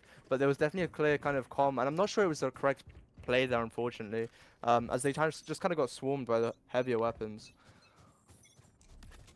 And that is what does happen sometimes. I'm seeing completely different. Sushi-sama often go towards the B. Fedgmit finding the early kill onto Mini Woo. That's going to put a stop in the tracks of this B execution. And now we start to see Sparkwick just work their way up this shower space. But the two people on A, Hani and Messin, have not made moved a muscle on this A site. This is what I'm loving, and still trying to maybe find a kill to equalize the man advantage that Olympus do have. Once you get the man advantage, what do? Do you teleport, or do you live to fight another day? But it's Fedgmit to find the second kill of the round. Very risky play here from Chamber. Does pay off though. 2 more still on B side, but they're down in numbers at the moment. 3-3. Hani getting one back for Olympus. They hear the TP, they see the push out. Oh! Hani with paint shells. It gets one, and he gets a second with his rifle. Hani on the A side is an unstoppable force. It's like trying to a 3-man. I don't know. I really don't know. Hani is just absolutely cooking. He gets the op as well. And I like this. You give it to Raven. You give it to your Yoru. He can go left. He can go right. He can go anywhere around the map with a click of his fingers. That's what I like by Yoru. Give it the op to him. Let him get one. And whose timeout is this? AE, yeah. So it's very clear that Olympus do not want to give up this game and do not want to see AE run away with it. I think AE is definitely very aware of that now. They've taken a timeout, and it seems that they want to discuss the way in which they just lost that round. I think it was probably a coach's timeout. The way in which they just kind of gave up. They were in quite a strong position, I think, from the start of the round. But for some reason, they were just not able to convert that. What do you think that was? The main reason they're not able to go anywhere is Fedgmit finding the kill onto Mini Woo. Getting that kill on the Rays, getting the kill on their sole duelist, it just stops everything. You can't advance forward. And you most of the time you backpedal, you go back, and then you find the same issue of we can't go onto the site this easy. You know, yes, you've got the sky, you can sky flash in, you can do all of this, you can do that, right? But you still can't really entry well. And then Fetchman finds a kill on the primary smokes. It makes your life go from hard to harder. It makes your life go from earth to hell, you could say. That's how difficult it is to lose your duelist and your primary smokes. Look at this from Raven. Sure. Oh, gonna find the kill onto Mini Woo. Oh, the timing. Oh, never mind. You saw the foot. Tate gets the trade though. But oh my lord, that was a lovely kill from Raven. The A is weak, and it's all up to Messin, who might find the kill onto Spar. Quick hit. Yes, he does. And then, oh, it powers. It powers Fadol. I like this. It scans all free. It scans all free. Why are we running away? One needs to hold the B, but the other can come over to help A, and it's Raven to find the first kill of 3. Raven finding 3. One more to go, and it's a 4K for him. You can just see the head waiting for the peek out, and it's Raven with the op. Yellow. That's beautiful. Why did I do the Domino's Wahoo thingy? Dominoes, I mean. What the? Anyway, Georgie, that was one incredible round. And now we see the power of the op, don't we? Yeah, no, for sure. I definitely think Raven on the Yoru with the operator is going to be a very, very dangerous thing. Because as soon as he misses a shot, as long as he's not directly in the open, he can just TP out of any sticky situation. AE now forced a half buy or something of the sort. Yeah, just they're going to be fearing Raven now. I think they're going to be stacking towards B. No more of this default business. They don't want to get picked off as opposed to picking off Olympus. Absolutely. And now we get to see Hani gets the early frag. Does he know that there's one more there, though? No, he puts his eyes set onto... Oh, my God. He missed the raise nade. He missed the raise nade. You love to see that.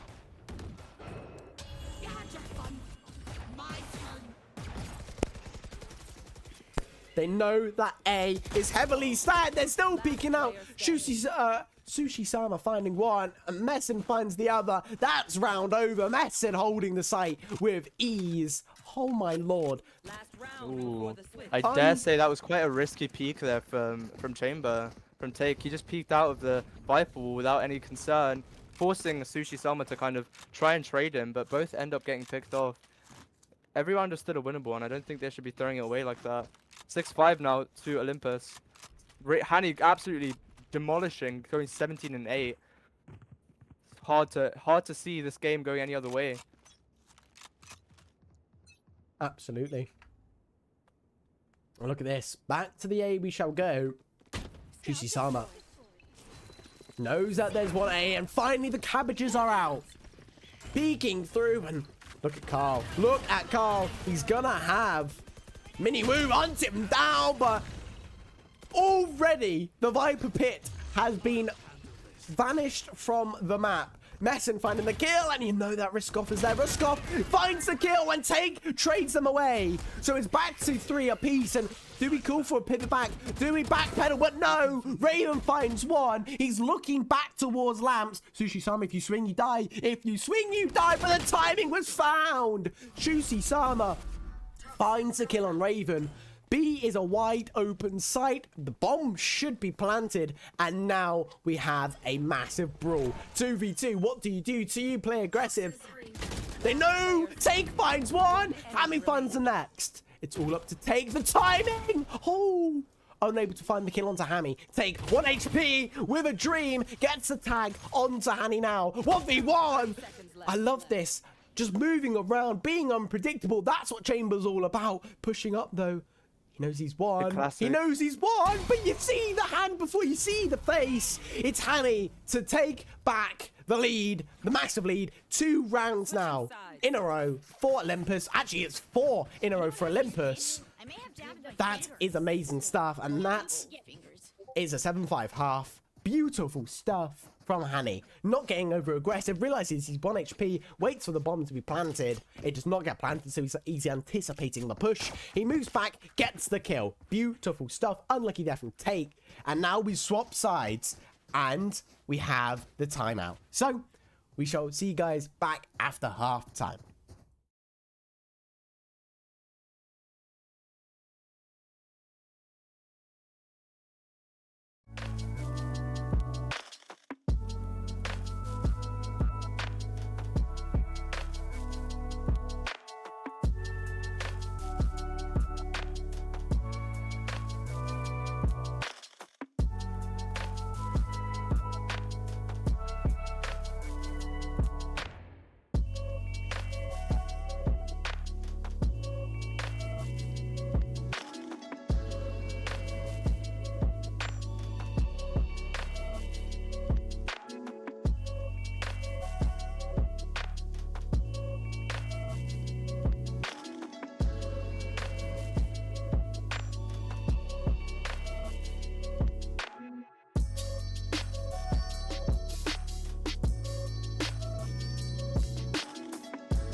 Welcome back then, everybody. We are back with the second half of game number 2 here in day 2 of the group stage. It's AE versus Olympus. Olympus take the early lead. 7-5 is the score you see on your screens. We are ready to rumble. Georgie, take us through that first half. Well, it was quite an exciting one, I think. Olympus started a bit behind after a few rounds of AE dominance, and it really just shows you what teams can do on the attack half. So it's actually very, very interesting for me to see how Olympus handles this attack half, because I feel like they're much more kind of thought through team in my opinion. In ways in which you can say that they might be better suited for like rotates, fake rotates, things like that. You can see them taking space onto B here very quickly, already having taken out Chamber. 5v4, Oh, the Raze peek out the smoke, timing. 5v3. It's very explosive. We saw a similar thing from AE, but Look at Fedgmir. Look at Fedgmir lurking on the A. This could be huge. This could be huge. Just wait for your lurker. Wait for the lurker, but Miniboot finding one. Ruskot finding two. They're retaking with ease. They don't know about the flank. They don't know about Fedgmir's flank. Gonna find, misses the first shot, finds one, finds two. The stick will be held. Miniboot gets the third kill, doesn't allow any survivors, but what a retake. The unpredictability happens after the first frag. They get one, they get two, they get three. You then have the flank from Scar to get the next. The Spar, I mean, but Fedgmir's flank, that was absolutely nutty. And that's the power of the Viper. Used correctly, you have a absolute win condition of a flank. Just gotta stay alive for that flank to be a bit bigger win con. yeah, for sure. I'm actually very, very surprised that AE managed to kind of take back the round there. It looked like Olympus was going very, very strong there from the start. I'm a weaker buy now. Pushing up towards A quite aggressively, actually, considering the guns that they have. The one way going to be doing bits here. Spar with a quick kill on Raven. Ruskov, two more. Just a quick and easy round. Miniboot Not with the much to hero convert vandal. here from Olympus. He has a hero vandal. He wants to stay alive. It's all up to Hanny, 4 HP. And a bloody dream, but it's Spar who closes down the round. And beautiful, beautiful. The spray through the smoke, the crossfires they had, and Miniboot with the hero vandal by, not finding any impact because, well, he didn't need to. He did not need to look for any kills at all. 7-7. The lead is now diminished. That's the power of the defense half. Bind a defense map. If you can, you just gotta like keep a cool head, and you should be fine. There. Yeah, exactly. I mean, that's exactly the word I would have used to describe it as well. Diminished, just as quick as it came. Just a pistol round and a bonus. It's all it takes now. We can see the lead just stripped away from their hands. AE on their bonus round. Can they play close quarters enough to convert it into a third win? That'd like be it. absolutely fantastic. Hani though, the two quick kills back to back. Forcing Olympus into the numbers advantage, but Score Kicks here, aggressive but absolutely demolished by Raven's crosshair. Enemy remaining. All on Chamber now. How much can one man really do? It's, well, I mean, if we look back to the MRN versus EPX game, a lot. One man can do a lot. It just depends of the guns you have. The Outlaw in the hands of Take, maybe it's worth the save. You know, you're going to gain more than you lose if you do save the Outlaw. Just look at this, and the Myth is the first. Unable to get the kill onto Fedgmir. Gets the kill on Hanny, though, with the Headhunter, but if those shots... If that first shot had a connection, oh my god, two kills would have been huge for this coming round. But that is 8 for Olympus and 7 for after Aqua Edge. Yeah, I mean, Olympus definitely showing us they do not want Aqua to run away with it. They've kept 4 of their guns from the last round, meaning they have quite a good buy going into this one. About on par, actually, with Aqua Edge. So it's about equal for both teams. 8-7, anyone's game so far. The early Fade Dog dismissed by the Sky Flash. A lot of activity towards the showers. Yeah, absolutely. And it is all quiet now. No movement on that B. Take is holding that line with the op like a madman. He is not moving a muscle. And just look at Raven. Stood outside of showers like a menace. TPing out now. The call to go to B has been made, and they are ready to bloody rumble. I can't wait. This is going to be an interesting brawl. Hanny at the front end of the train. The conductor, you could say. The race, the Seasonade backside. It's not going to get anything. Take gets one. Hanny is in. Hanny does not get the kill. They don't know about the Viper. Spark Quick gets one. Can he get any more? No. Carl shuts that down immediately. They smoke off the Opper. 3v2 though. Who can win it?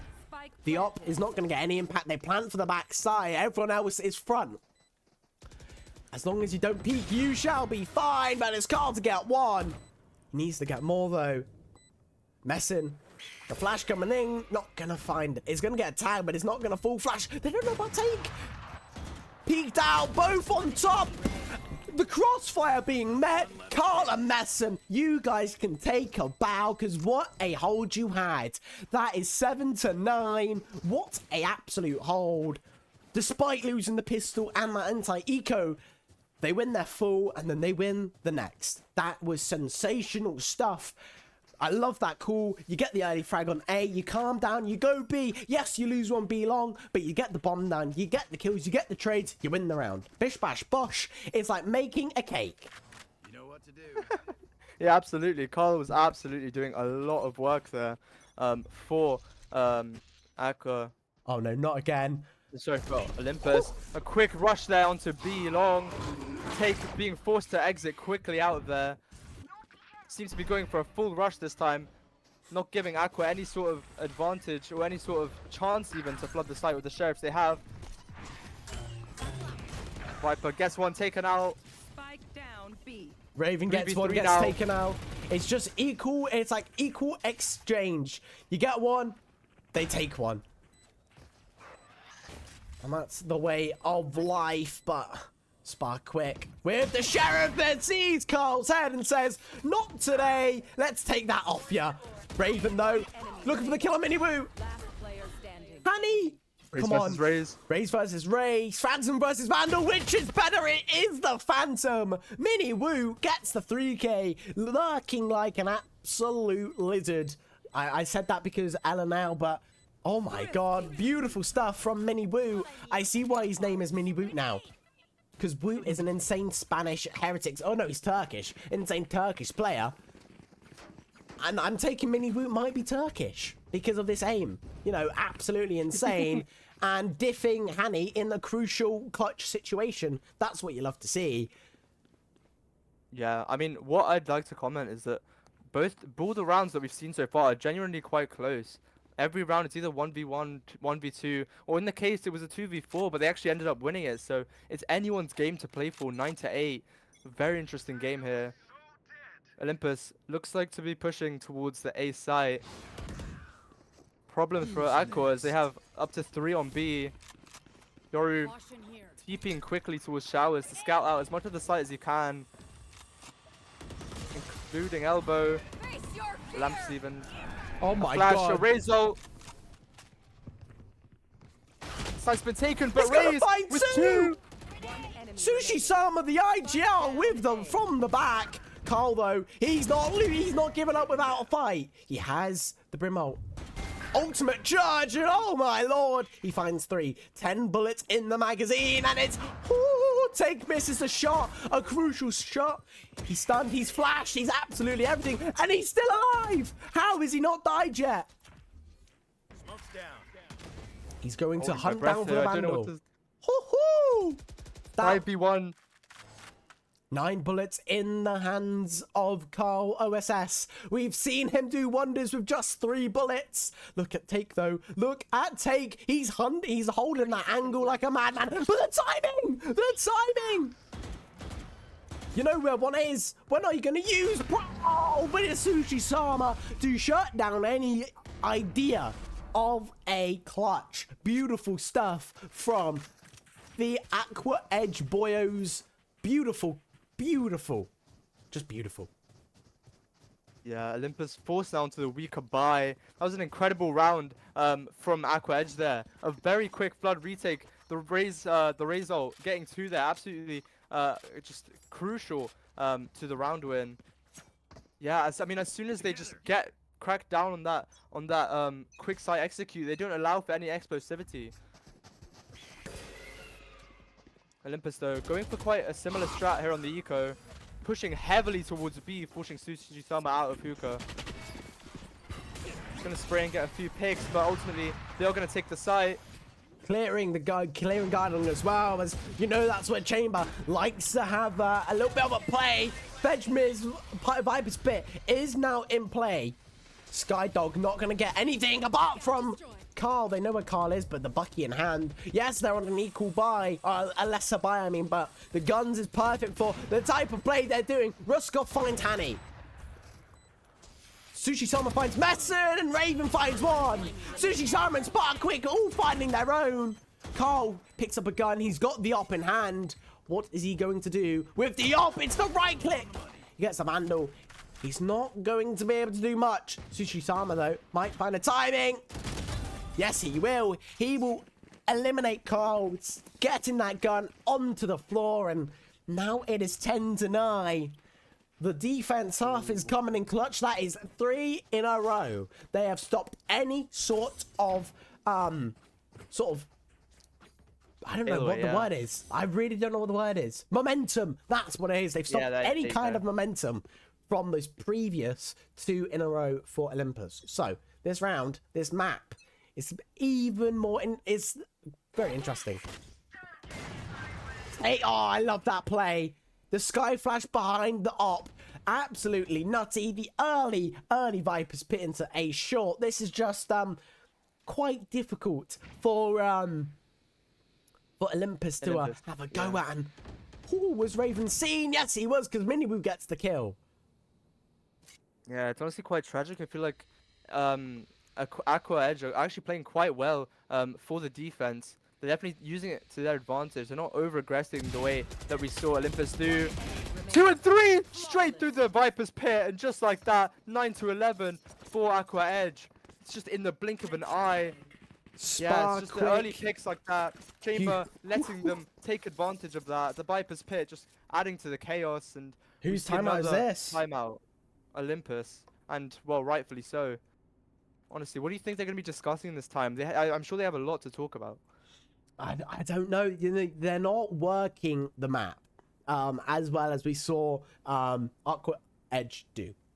They're defaulting, but once they get one bit of info, they're rotating off, and they're not expanding. You know, pistol round was a great round for Olympus. Almost won it, right? The only reason they don't is because they don't anticipate Aqua Edge to retake as quick as they did. They worked the map quite well. It allowed their Viper player of Fedgmir to get a massive lurk that could have won the round. But no, they don't anticipate quick enough, and that's why they lost pistol. I think if they held for a little bit longer, Fedgmir's lurk, it would have meant for a round win. So they just need to work the map a little bit more. They need to default for a little bit longer, like what we saw Aqua Edge do. Yes, Aqua Edge didn't win 7 rounds like what Olympus did, but they won 5, which is so incredible since this is a defender-sided map. So 5 rounds is insanely good. Yeah, definitely. And I mean, Olympus are in a very, very difficult position. Once again, finding themselves on the eco buy here against an operator. It's not going to be easy. Operator, 4 Vandals and Phantoms. I just wonder how they're going to play this. Slowly towards each of the choke points, really. 2 towards Showers. Raise. Spotted. Now you just got to back off. Yeah, you just have to wait. I mean, look at this file, though. Sushi-sama going to on-site with Spar quick. They don't know about Raze. This is what, like, they don't know about Woot. So, yeah. Silent jump peaks and the filter towards B. This might be a bad read, as there are 3 towards the B site and 3 quite impactful players. Sushi-sama, Spar quick, and Mini Woot. They know there's no one long, so surely they have to be in this short, in the hookah space. The peek out and the dink onto Sushi-sama. They're finding their ones. Femjet getting the trade, and this is going to be an awkwardness. Mini Woo though. Mini Woo! The timing. You don't find any. Oh no! It delays the plan by practically half a second. Vejmir Planted. just playing into hooker. Everyone on Olympus's side are low apart from Carl. So 3v3, but you can maybe say it's quite balanced. Guns though are in the hands of Aqua Edge and Carl. Do they know? Sushi Sama finds one. Vejman finds two. The trades are going left, right, and center. Carl whiffs. The off in hand. He gets the kill. And it's a duo ace for Take and Sushi. And they win the round. And it's match point for Aqua Edge. No fireworks today. Yeah, I think it was quite a risky play with the smokes of Brimstone. I think Carl put them very outwards in terms of position relative to Elbow because he wanted more space to plant the spike, but allowing Miniwoo to just hide in the smoke with a Vandal there, just chipping away the damage over time, and just a little bit of damage is needed for the rest of his teammates with better guns to clean up. I think it's just an unfortunate timing, and yeah, it gives Aqua Edge every advantage in this situation. 12-9. If you're Olympus, what do Activity you towards do? A showers. I mean, I think they know exactly what to do, and the whiff of the op. What? Ake wanting to get off the angle, but realizing he may not have enough time, but yes, he does. Raven getting all the info he needs. Guys, there are 3 here, maybe potentially 4. What do you do? They're still brute forcing it on. Carl finds one. Messin planting the bomb. 5v4. Olympus finally have every advantage they want. They've got guns, they've got time, and they've got the numbers. Take finds one though, equaling it out. This is not ideal. Femja finds one. Oh, Hanny! Woo! Whiffs on Spar. And now you have to look for the kills, and yes they are. Take finds a kill on Hanny. Messin gets the trade.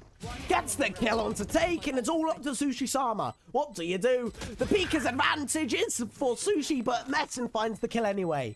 Oh my lord. Olympus just staying in it on the hair of their chinny chin chin. It's 12-10, and it could be anyone's game, really. Anyone's game. Yeah, I think Olympus is just barely hanging on to it now. They really need to get it together if they want more rounds like that. A lot of timings occurred there, especially with the smokes. Perhaps a bit of a misplay from Spar trying to stick the bomb just through his orb. But yeah, ultimately Olympus do take the round, and they're still in it. Let's just not count them out just yet. Absolutely, and we're seeing this Miniwoo with a flash deep. They know that there's some there, and oh my god, they're all flash and Hanny spray with the Phantom. Yeah. Sushi Sama finding one. The Raze sees nade. It's not going to find any impact. They think he might have rotated. Do they hear this? Oh, the timing. The clove smoke just coming in to save Hanny's life. And Femja finding one, but it's only going to be good enough for one. 3v3. They're still propelling towards this A site. Olympus brute forcing it in. The fade don't use. The smokes are down. If you're Hanny, if you're Carl, if you're Messin, what do you do? The peek's out. They get the kill onto Sushi Sama, looking for the one. It's not going to do anything. The Rays are in line. They know there's no one's out of lamps. Do they know about Spark Quick, though? I don't think they do, because the bomb is not being planted. Spark Quick and Take hold the site with ease. And it's Aqua Edge to win this map. And they go. And that is a one lovely round. That was Aqua Edge versus Olympus. Georgie, what a game that was.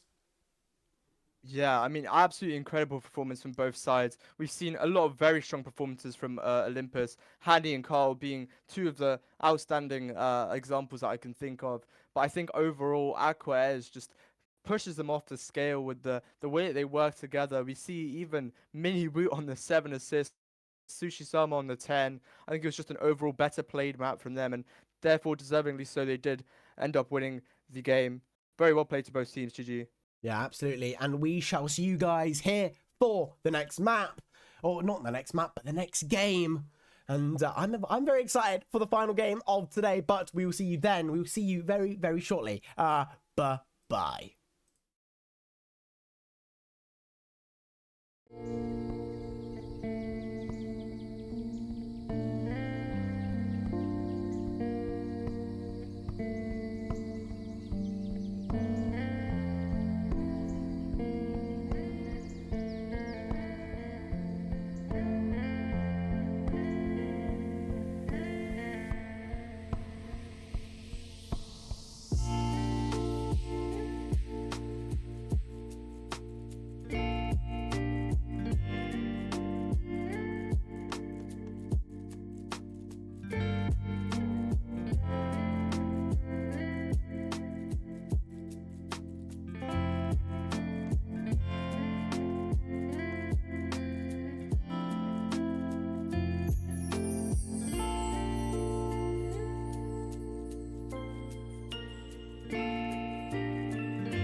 Welcome back, everybody, for game number 3, the final game of day 2 in the group stage. It is K5 versus GNR.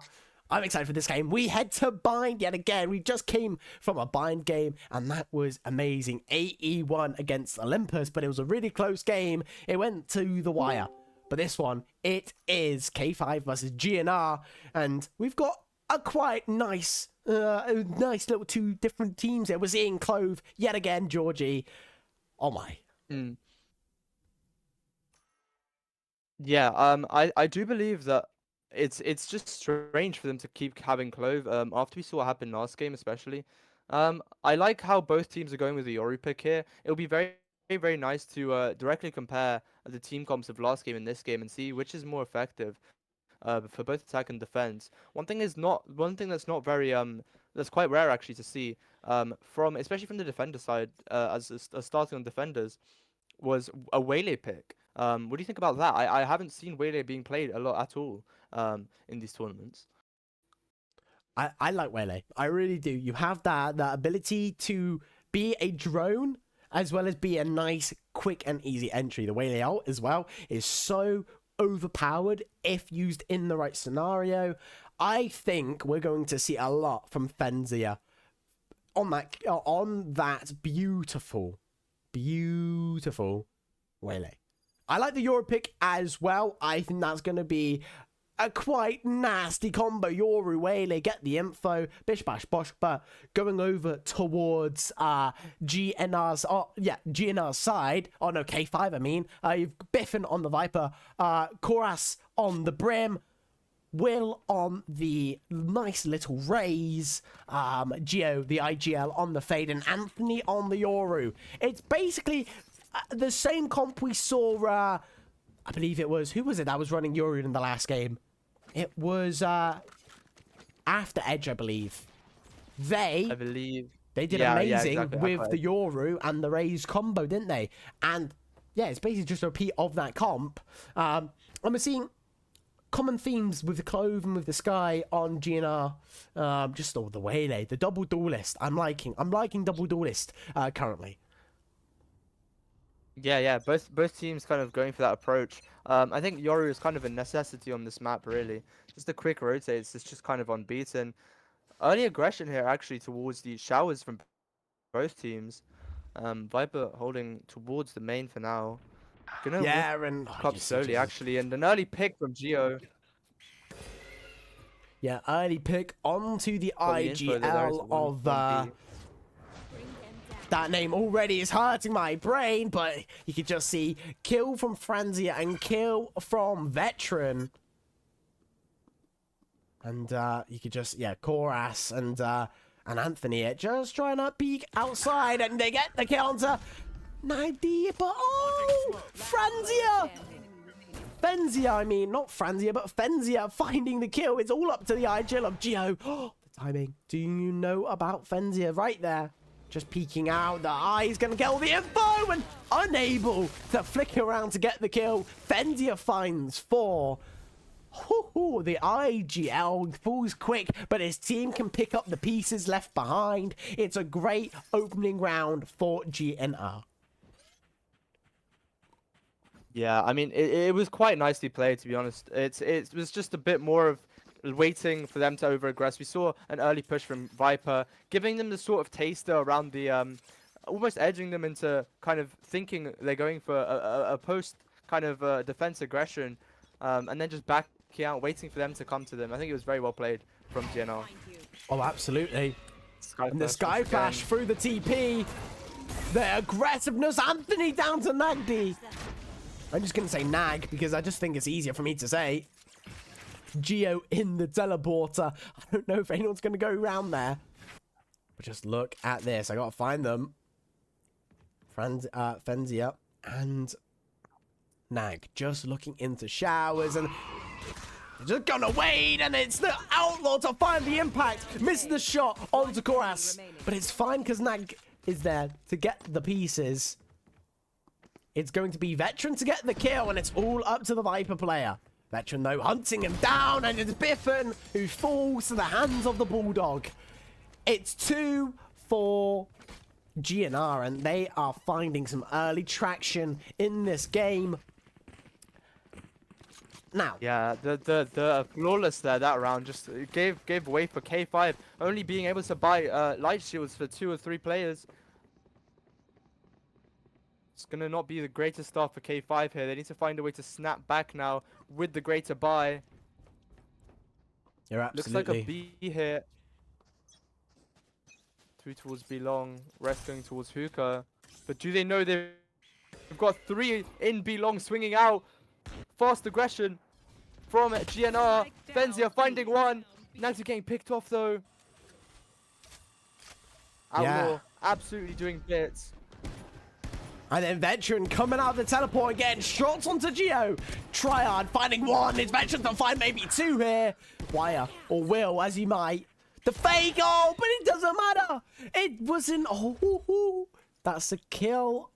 3K as well. It's a 2v2 situation. Veteran and Drac both split. Both one in deep, one in B. You've got Biffin and you got Will. Both of them running away back towards this A space. Drax, though, they might actually be re-hitting B. Yes, they do. They're pinging the B space, and they've not seen any sort of chamberness on the B, so they must think he's on the A, and I think they're gambling that, and the gamble might be what wins them the rounds. If they kill Veteran here, I think it might be a done and over round. But do they check the angle? Yes, they do, and it's Biffin to get the kill. It's left up to the IGL, the man who's on the chamber. Vandal picked up. He's got to kill 2 people. Both of them are low. He has their health advantage.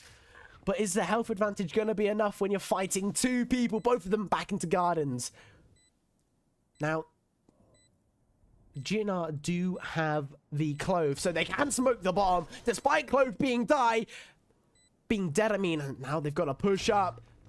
Biffin gonna enter the smoke, they're gonna enter at the same time. Oh, it's Wire to get the kill because Drax peeks out, Biffin enters the smoke. It's all of a timing thing. If only Drax got the kill on Wire there, I wonder, could he have won the round? Unfortunate, but K5 finding a footing now. 3 rounds in, and it's 2-1. Yeah, for sure. I think the fact that it was a very close round, though, is going to put some thoughts into K5's mind. What could we have done better there? Even now that they won the round, we're seeing that they're still forced onto Sheriffs, the 2 of them. And it's just a difficult position to be in because you've just won the round. Surely you want to be buying, but they just don't have that opportunity at the moment. Oh, no, we have a disconnect, but unfortunately... Oh, okay, he's back. Good. But yeah, the operator coming out early from chamber for the side of GNR. Let's see what we can do with that. Benzia with another double peek, a trade, 4v3. Benzia absolutely doing work at the moment. Does not clear Geo though. Geo in a very comfortable position, but it's all up to him now, and there's not much we can do. A sheriff in a dream. 3-1 for GNR. That was a hectic round. It was over very, very quickly. What do you have to say about that? I mean, just beautiful, wasn't it? They aren't scared at all, despite losing that 3rd round. You know, they just knock it up a notch into this round. Frenzia finding so much impact. The whale out use, finding one, just doesn't clear the right angle, and Geo does get the does get the kill off angle. It was just beautiful from both duelists as well. This is already interesting to say the least, and I wonder, will this snowball into an early big lead as the flash from Triad now is able to insert Drax into this aggressive angle, but the Horn is going to find it. Geo does know, and so does Corsa and Frenzia finding an early kill, lurking through the showers. Drax misses. This is not ideal, and it's Anthony to find one. 8 HP left. Oh my god, they know where he is, and he's left down to 1 HP. Drax, 1 HP. Anthony, 1 HP. Wire. Wire's nade still going to split them. Do they know about... They know about Yori on the flank. Ooh, they don't. And it's Geo to find 2. He gets the trade. 1v2 situation. The op is being hard scoped. You know where he is, and that's your 1v3 situation. He gets the kill onto Nag, but he's not able to flick around over to Drax. Drax and Veteran, both of them cooking. The lurk kills is just phenomenal. This is peak Valorant gameplay. Yeah, I mean, GNL's taking a very early lead here. I think you were right on the Waylay pick. The over-aggression is just absolutely not punishable with that E ability. K5 find themselves in a very, very difficult situation to be in here. Both teams are going for a relatively full buy, although K5 is forced onto a Guardian and a Spectre for Wire.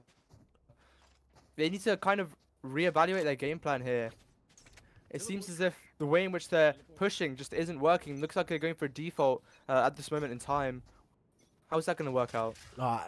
It's just working the map. Every other round we've seen from K5 right now, it's been either A, B, A, B. But now they're defaulting. First time we've seen it.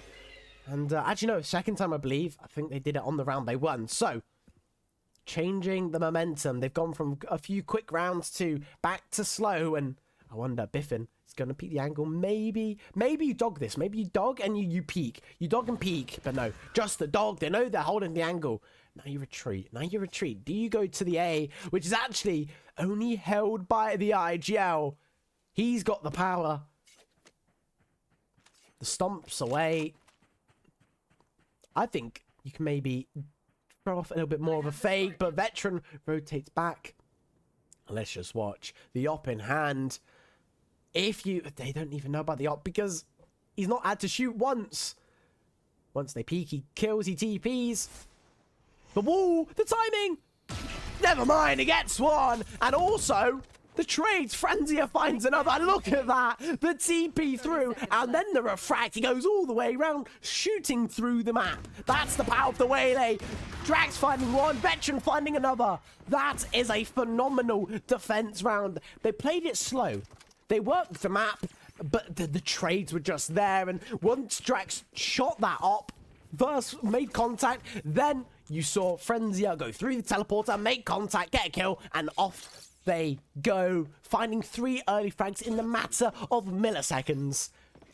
GNR are taking the lead phenomenally. This is insane. Absolute cinema already. Yeah, no, they are definitely pulling ahead quite steadily here. K5 gonna need to take a timeout at some point, especially if they lose this round here.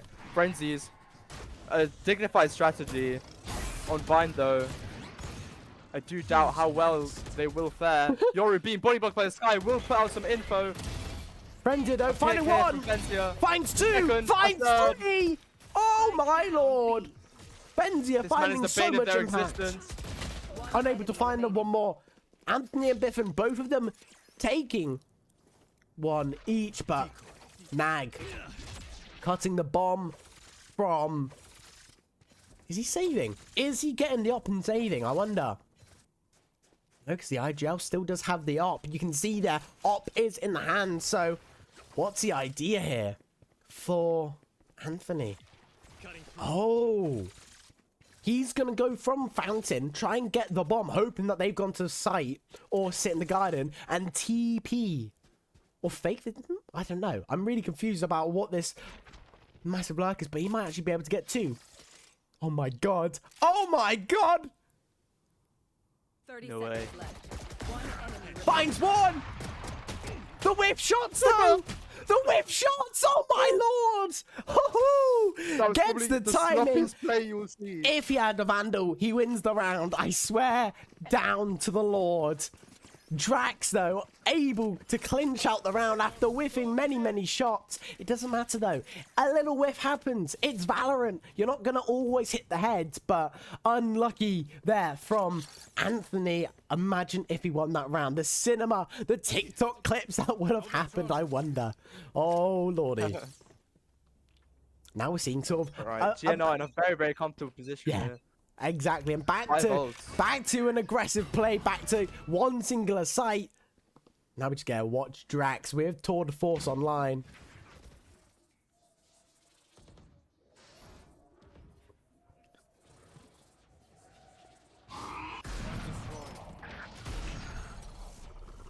Oh, Wire finding one. The A is open. Oh my god. Look at this. Look at the flood onto the site. Look at Wire right now. He's already in the Lamb's position, but Frenzia with the op. With the op, do you deny? You don't know where they're planting, but they tell Nag exactly where they're planting and gets the kill as well. Lovely jubbly from Frenzia. They now know where the whale is. They know where everyone is. Wire gets 3. Gets the kill though. Frenzia does. Drops the gun. Mid-animation. They swing. 1v2. What can you do? Oh my god. The spray through the Radiant Light box. You almost get the kill there. Koras though in the off angle. Doesn't matter.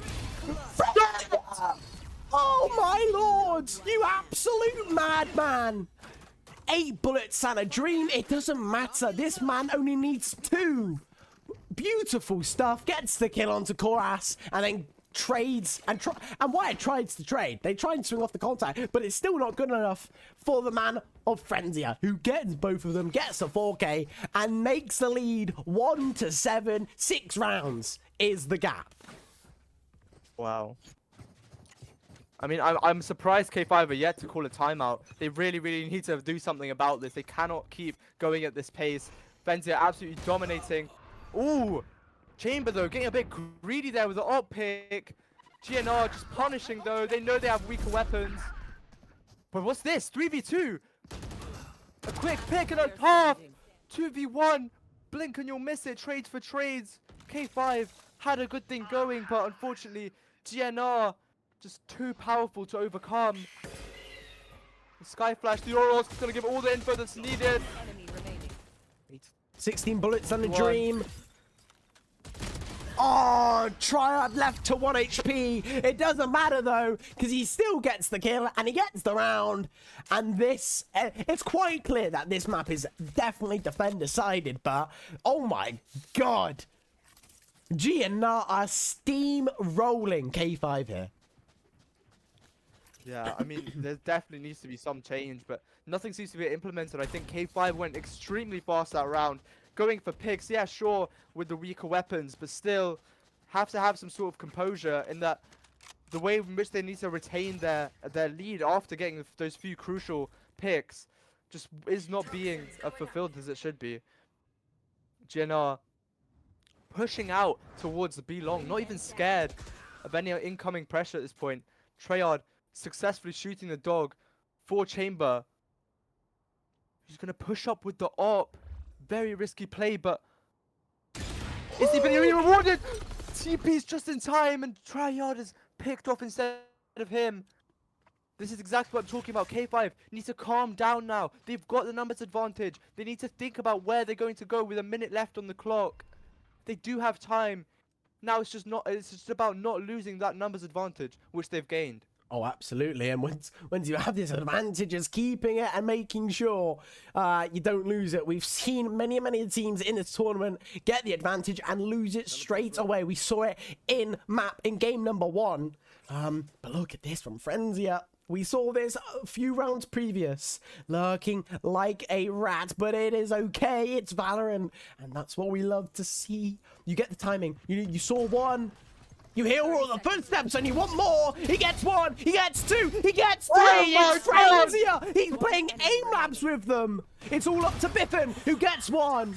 You know about the lurk, but do you know there's 2? He's not able to kill Frenzia, who gets kill number 4. It's 1-9. 8 rounds is the difference. And Frenzia, you are a lurking rat, but we are loving it here in the comms box. My gosh. Do you think K5 know that timeouts are an option? Surely.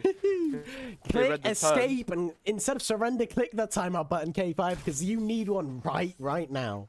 Oh my lordy. Not going to be easy to win this without a proper chat. I think the halftime will give them a proper chance to talk properly, but I don't know how late is it going to be by that point. They're on a save here. It's just going to be even more brutal. We've seen quite a few thrifties in our time, but how much can they really do against the skill of GNR? Raze here with the ult. Yes, he is going to pop it. Yoru though just TP's out and that's all he's got to say. No. Anthony just lost in his own abilities. Gio, a nice pick on the flank, but 4v4 here. Still have the guns advantage. K5 players very low. Just frenzy and that's all. GNR sweeping them under the rug as quickly as they came, and it just seems futile at this point. It's Gonna be very, like very difficult to recover. it's like a Plat Diamond team versus NRG. Oh my lord! I wonder, are K5 gonna turn it around? At least win this. Make it a 2-10 half, please. Because then you have some sort of like. I'm not saying they won't have a comeback if it's 10-11, but surely. Yeah, you never know once the side switch. You never know. You never know. The only round they won is when they had every advantage. Numbers, guns, you name it, they had it. And that was round number 3. But now, every other round that they've been at the disadvantage. Oh my god, I love this, but Gio only good enough for one. Drax dies, but it is Veteran to get the next triad. Oh my god, Bithen! You absolute... I don't really know what to say. That, like, sort of... I don't know what Bithen means, actually. Oh my god, the timing. Do they know? Do you know? I swear, if Veteran wins the round for them, and he does, and you have Nag who stays alive, and they're both here. The spray through the smoke, not making a connection. It's Koras, and it's also going to be Anthony. 2v2 situation. Yoru versus Yoru. Brim versus Clove, and I love that from them. Anthony now setting up Koras. The smoke, the blind, the ult. It's all beautiful. K5 take round number 12. And suddenly, this map looks like they could maybe win and come back. Yeah, we are going to be going to our halftime now, but I do think I'd say, like, that last round, the way they played there, it just was incredible. I think if we see more of that from K5 on the defense, we're in for actually quite a good game. Absolutely. And we shall see you after the 2-minute break during halftime. Everyone, get a drink, get the popcorn, as this second half is going to be immense.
Welcome back then, everybody.